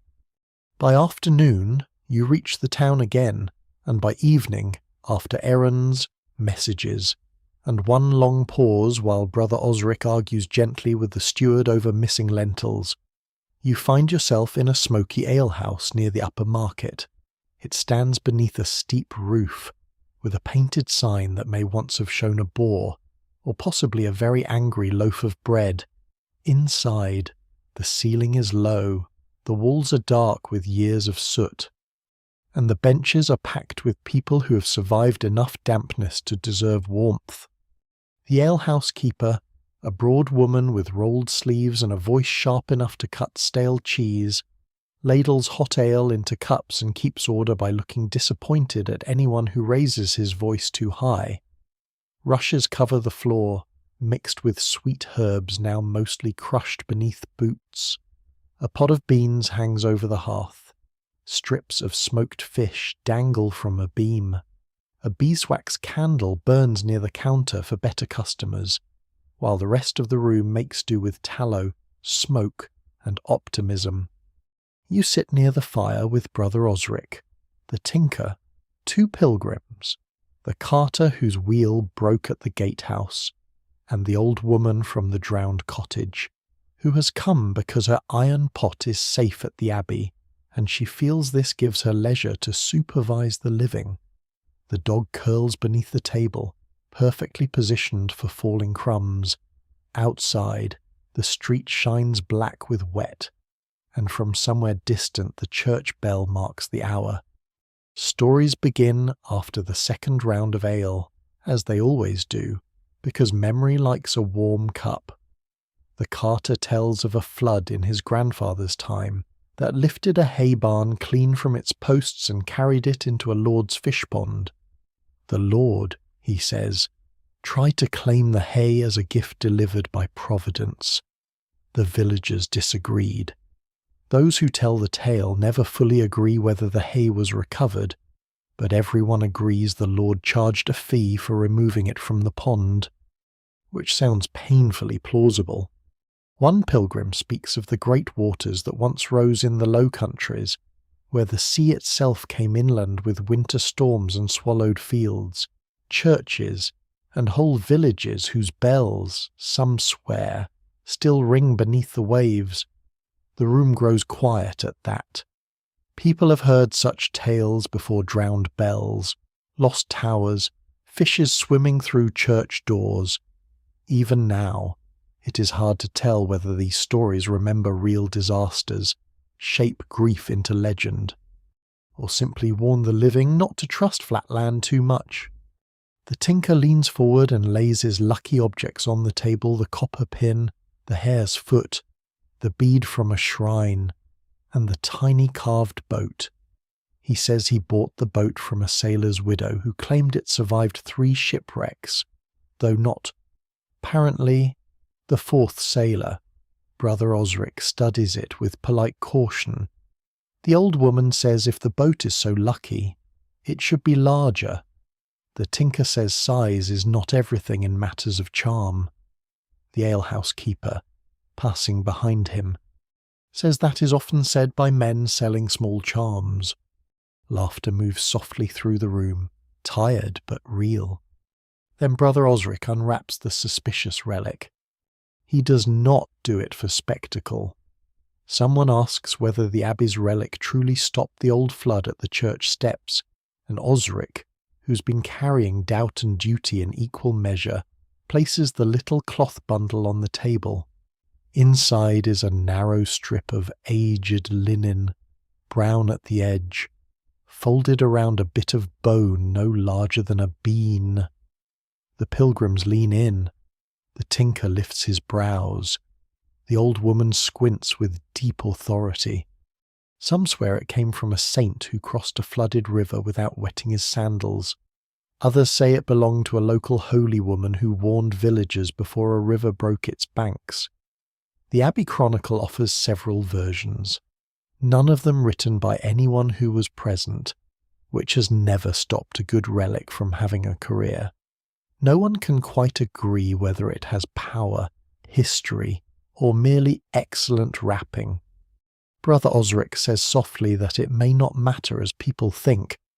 Last night, when it passed through the guest house, people quieted, they prayed, they shared a room on benches, they remembered neighbours. If the relic did that, perhaps it worked in the only way it needed to. The old woman nods once, then says holy linen should still be kept away from ale, which is also sound theology. More stories follow. A miller tells of water rising so quickly that a man climbed into his loft with 3 pigs and came down 2 days later knowing more about pigs than any Christian should. A widow recalls her mother floating children across a flooded lane in a washtub, one at a time, while telling them it was a royal barge so they would not cry. A shepherd speaks of sheep that survived on the roof of a shed. Though he admits sheep on a roof look less miraculous the longer one has to get them down. You listen as the fire settles and the room grows warmer. Each tale circles fear without falling into it. The worst parts are softened, not denied, but wrapped in smoke, humour, and the knowledge that the teller sits here now with ale in hand. That is the quiet mercy of survival stories. They do not undo the water. They make a shape around it that others can carry. Later, the alehouse keeper serves bowls of beans with onions and a little bacon fat, and for a while the room is busy with spoons. The dog receives something from 3 different hands and pretends each gift is unexpected. Brother Osric folds the relic again and tucks it safely into his sleeve. The tinker pockets his tiny boat. The old woman declares the flood will go down by morning because her knees ache less, and several people accept this forecast with more confidence than any sky sign has earned. Outside, the bells ring compline. The sound drifts through the shutters, softened by mist. You sit beside the hearth, full of beans, smoke in your hair, warmth in your hands, and the murmur of half-true histories all around you.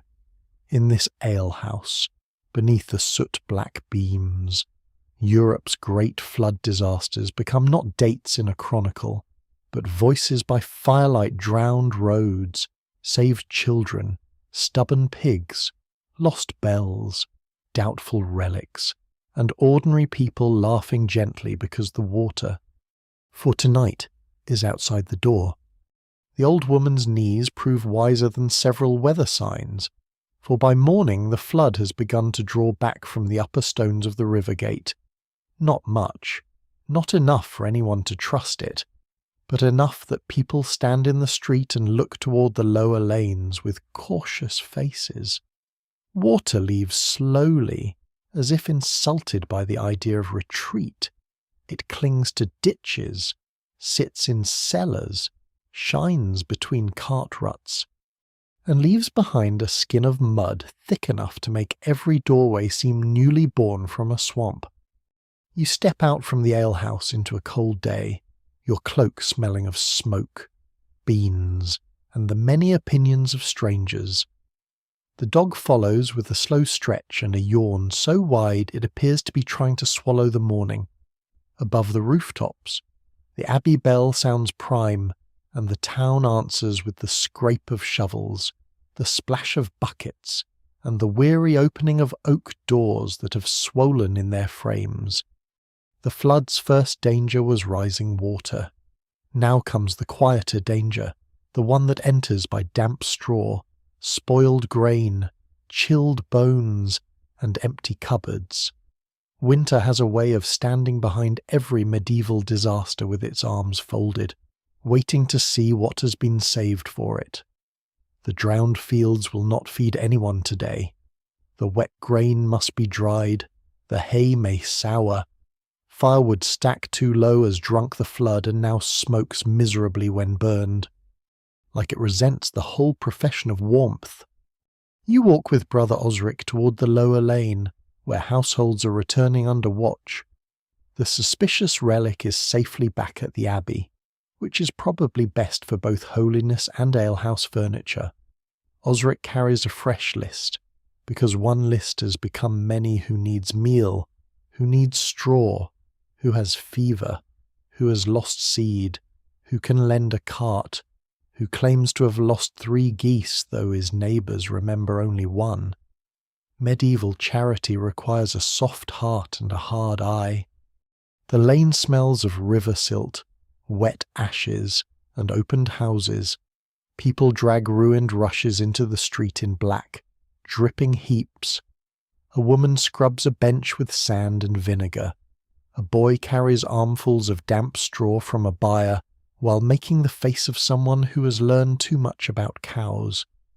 At one doorway, a man lifts floorboards to drain the space beneath, muttering that water has no respect for carpentry. No one can quite agree whether houses raised on stone footings fare better because of good building, saintly favour, or simply being slightly farther from bad decisions. Inside one cottage, you help move a chest closer to the hearth. Its iron hinges are spotted with rust, and the wool blankets inside smell sour but may be saved if dried quickly. The old habit is to hang cloth near smoke, sunlight, or both, and to tuck lavender among folded linens when possible.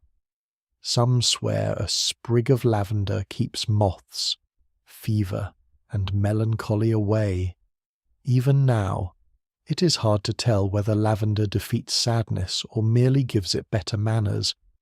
At midday, you climb toward a colder village beyond the town, where the road runs over higher ground, but every hollow holds water. The fields here are not fully drowned, Yet the damage shows in scattered ways: a collapsed sheep pen, bean poles twisted flat, a storehouse door warped open, a winter garden flattened beneath silt. The air is sharper away from town, and the wind slides under your cloak with the confidence of a thief who knows the locks are poor. In a farmhouse kitchen, 3 families share one hearth. Pottage simmers in a blackened pot, thin with barley and turnip, stretched carefully so everyone receives warmth if not fullness. Coarse bread lies on a board, cut into pieces too small to satisfy anyone but too precious to waste. A few strips of smoked fish hang from a beam. The farmer's wife turns them now and then, checking for damp. She says if the smoke keeps steady, they may last. If not, they must be eaten soon. Which sounds pleasant until you understand what soon means when winter stores are counted by the mouthful. A child coughs near the fire, wrapped in a wool blanket. The infirmera from the abbey has sent herb sage for the throat, yarrow for wounds, and a little honey for the sick, because honey is both food and remedy, and therefore treated almost as treasure. The child's grandmother ties a red thread around the bedpost and whispers a charm against marsh fever. Brother Osric blesses the child gently and says nothing against the charm, in hard weather. Wise people do not slap extra hands away from the work of comfort. Some swear illness rises from foul air over standing water, from bad smells, from chill, from imbalance in the body, from God's warning, from unlucky winds, or from sleeping with wet hair, which grandmothers across many centuries consider a personal insult.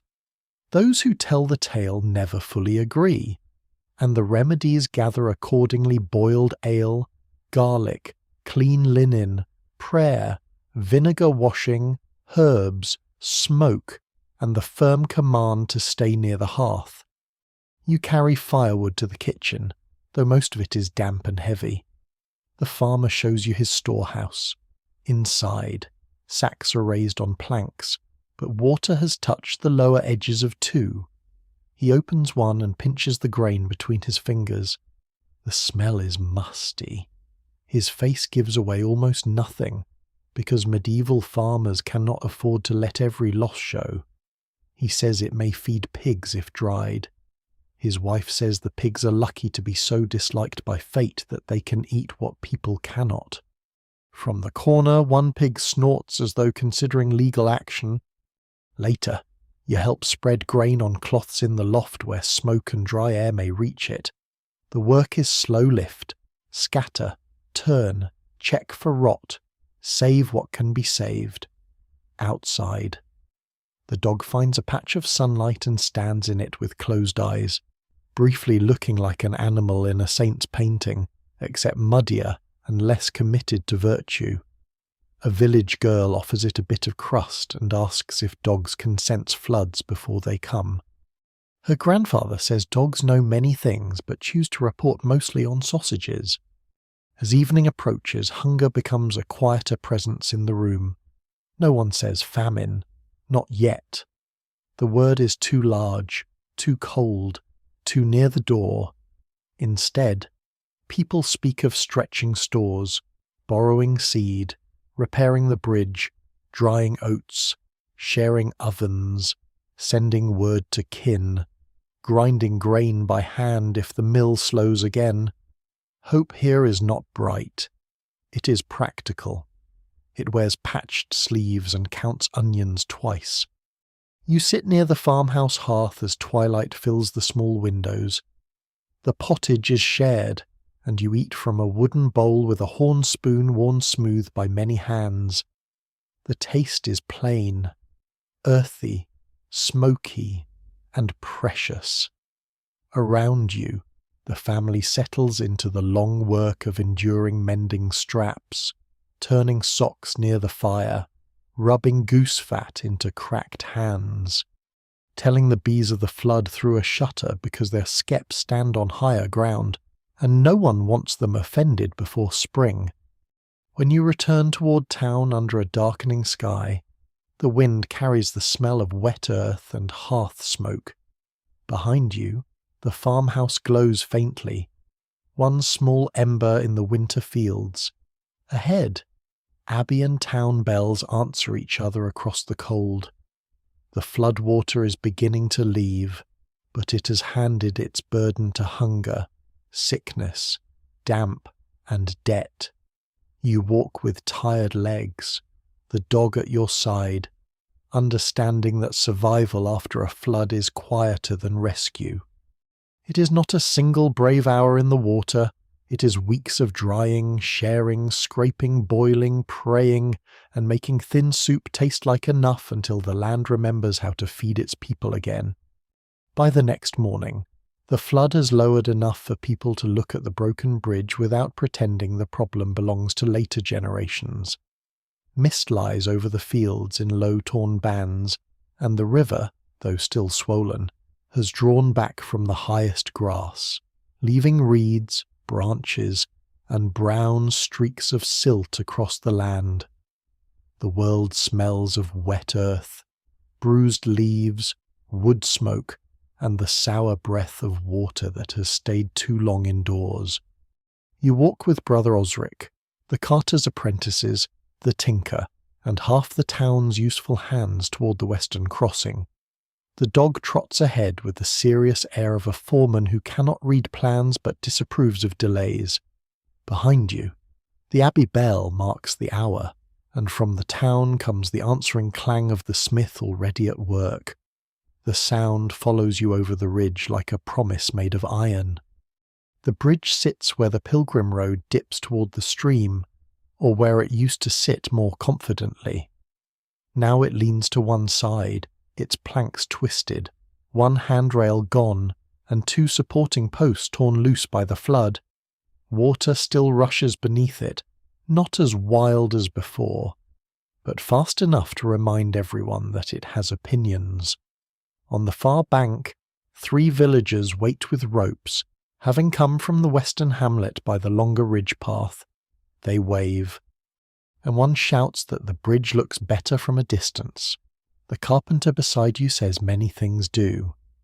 The Lord's marked oaks arrive on an ox cart before midday, dragged from the edge of the wood by men with axes, ropes, and the grim satisfaction of being allowed to cut noble trees without being fined.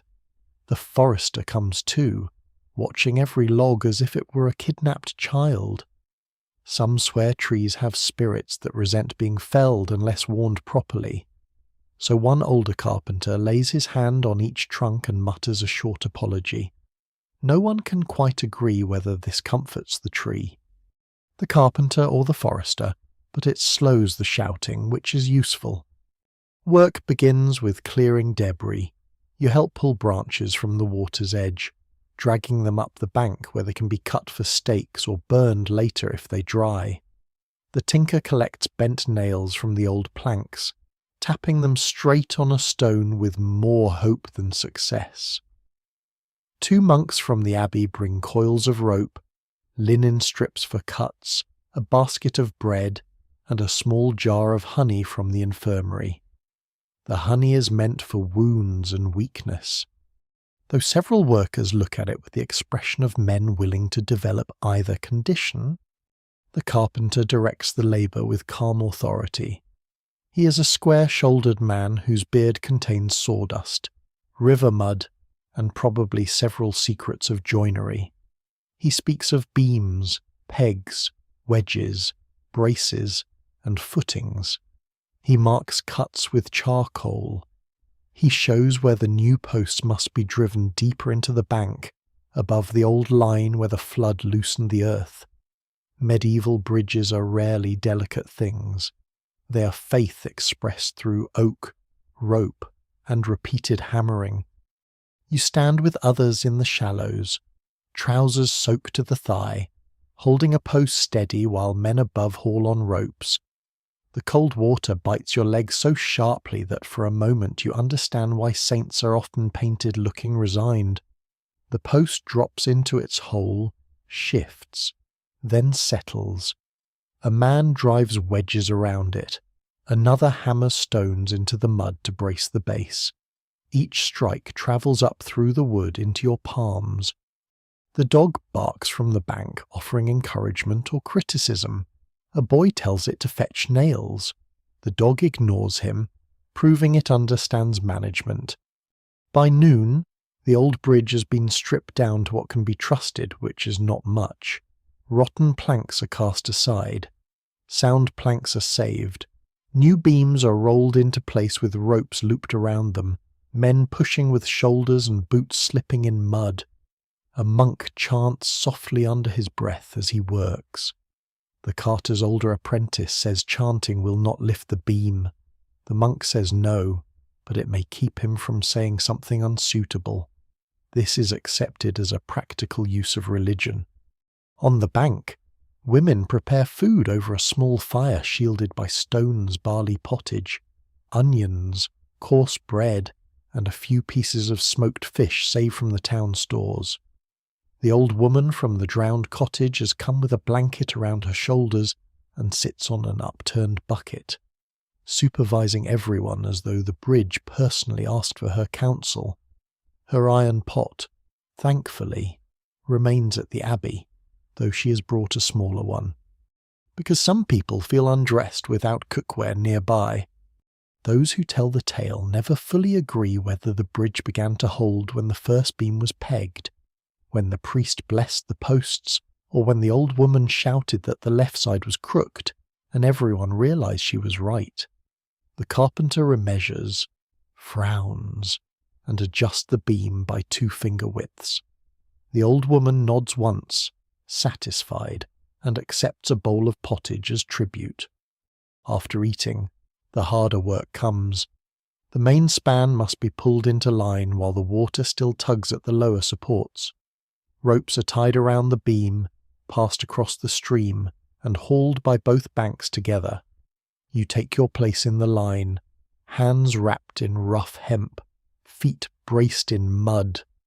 Brother Osric stands ahead of you, robe belted high, ink-stained fingers now raw from rope. The tinker stands behind, muttering to his red thread charm. The carpenter calls the rhythm. Pull. The rope tightens until it hums. Pull. Mud slides beneath your boots. Pull. The beam shifts, groans, and moves into place with a heavy wooden sigh. Men cheer this time, not loudly enough to tempt fate, but enough that the sound rises over the stream and scatters a flock of crows from the alder trees. The dog barks as if it gave the command. The priest blesses the crossing when the first planks are laid. He sprinkles holy water from a little wooden bowl, which seems bold given recent events involving excessive water. Some swear a blessed bridge lasts longer. Others say good joinery matters more. Even now, it is hard to tell whether heaven prefers sturdy pegs or merely appreciates them. The carpenter watches the blessing politely, then checks the wedges again, which may be its own form of prayer. By late afternoon, the bridge is not beautiful, but it is passable. New oak beams lie raw and pale beside older dark planks. The handrail is rough, the approaches are muddy, the whole thing smells of fresh-cut wood, wet rope, sweat, and smoke from the cooking fire. Yet when the carpenter crosses first, slow and careful, the bridge holds. When the priest follows, it holds. When the old woman insists on crossing next, despite several objections, it holds for her too, which settles the matter more firmly than any official inspection. Then people begin to move across messages, bread, tools, a sack of dry meal, a child holding a returned wooden hoop, 2 monks carrying linen and herbs, a farmer leading a reluctant goat that may or may not belong to the woman from court. The goat pauses halfway across and looks down at the water, perhaps seeing spirits, perhaps simply considering inconvenience. Everyone waits. At last it moves, and the bridge earns another round of cautious approval. You cross near sunset. Beneath your boots, the planks flex but do not fail. The stream runs below, brown and cold, carrying away little scraps of bark and foam. On the far side, you turn back. The bridge stands between the banks, plain and necessary, tied together by labour from town, abbey, manor, road, and field. No bard will likely sing of it. No king will carve his name into it. But tomorrow grain can pass, a midwife can pass, news can pass, a child can visit kin, a pilgrim can continue. A village can feel less cut in two. As dusk gathers, the workers bank the fire and gather tools. The bells ring faintly from abbey and town, softened by distance. The dog leans against your leg, exhausted by leadership. You smell oak sap on your hands and smoke in your sleeves. The flood has broken many things, but here, over this restless strip of water, people have answered with beams, rope, bread, jokes, sore backs, old customs, and a bridge strong enough the next step. Dawn after the bridge work comes pale and gentle, as if the sky has grown tired of drama and wishes to apologise without saying so directly. You wake in the abbey guest house with your cloak folded beneath your head, the smell of oak sap still on your hands, and the old ache of rope work settled into your shoulders.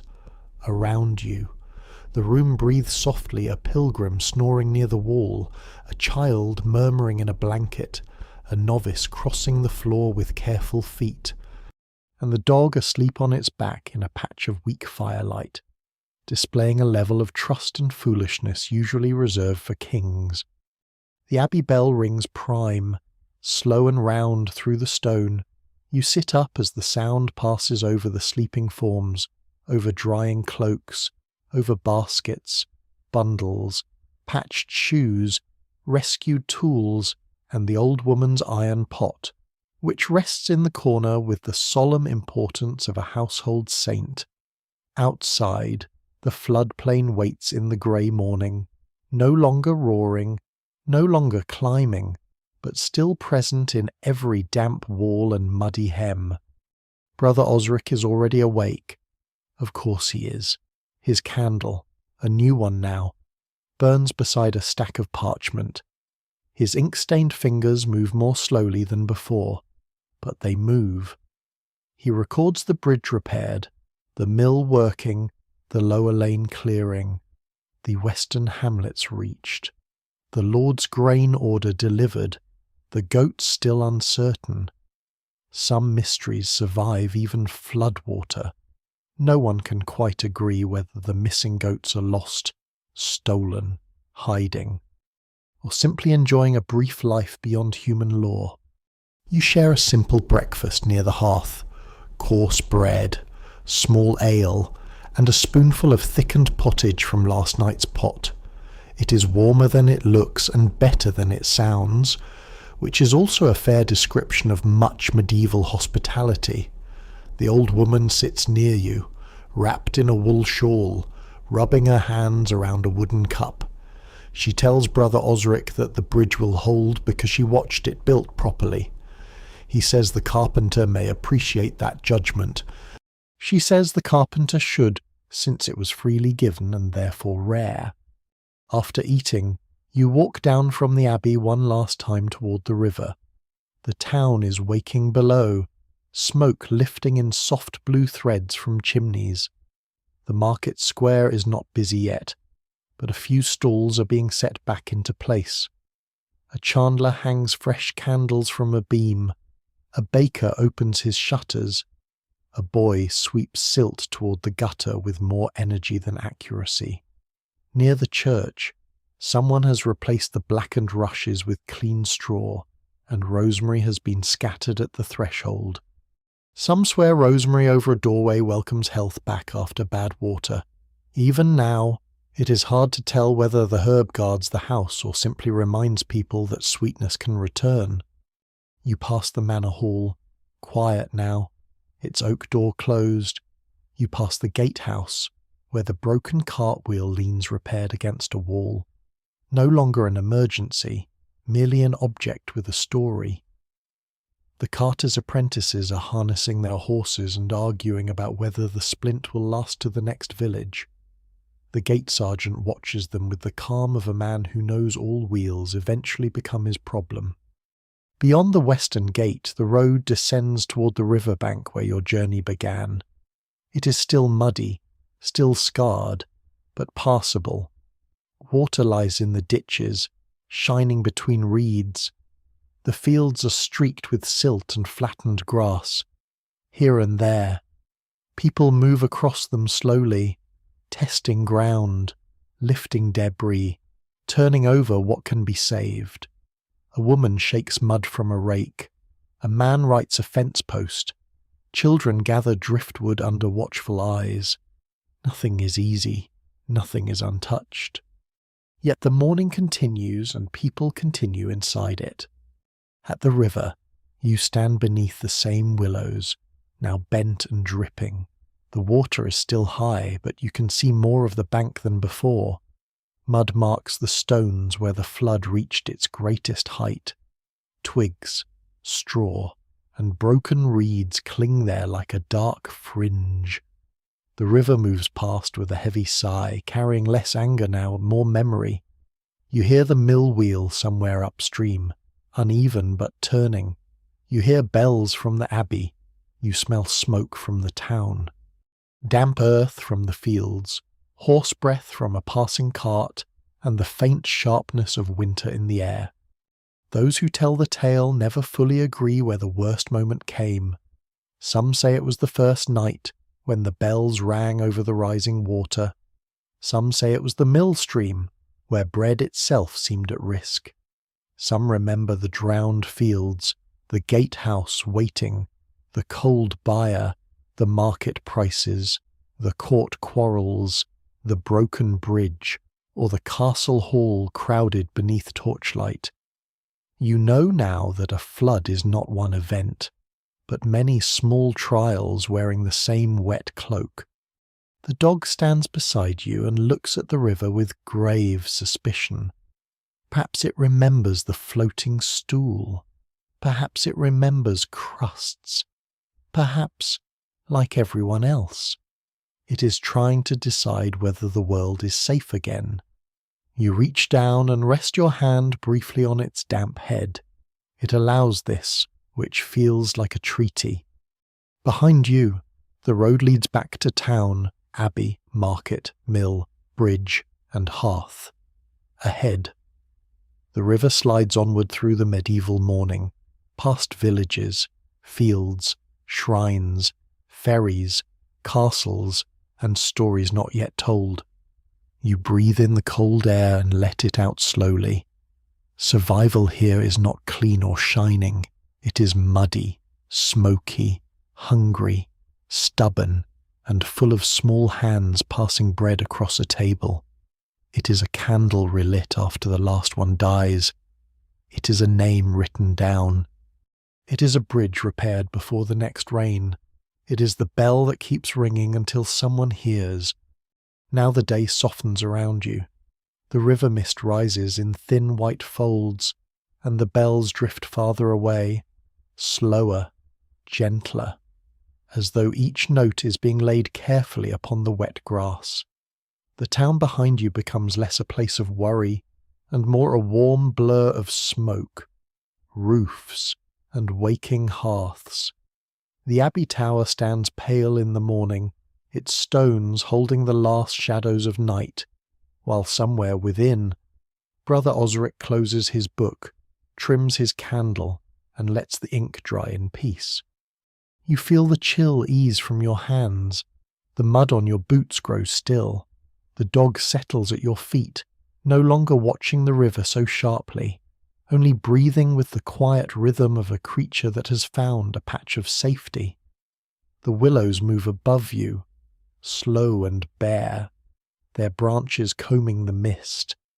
Water slips over stones in a low, steady murmur, not threatening now, only passing. All the little sounds become softer, the cartwheels on the road, the far hammer at the bridge, the hens in the market yard, the bell fading over fields, the medieval world with all its wet wool, smoky halls, coarse bread, iron keys, doubtful relics, and stubborn kindness, begins to dim like a candle cupped from the wind. You do not need to follow the road farther tonight. You have reached the quiet bank after the storm, and the people behind you are warm enough, fed enough, brave enough for one more morning. So you let the river carry the last of the night away. You let the bells become memory. You let the firelight return behind your closed eyes, low and amber, with rushes on the floor and a wool blanket drawn close. The flood has passed into story now, and the story has carried you safely through. Rest here, beside the soft water and the fading smoke. Nothing more is asked of you. The road can wait, the bridge can wait, the morning can wait.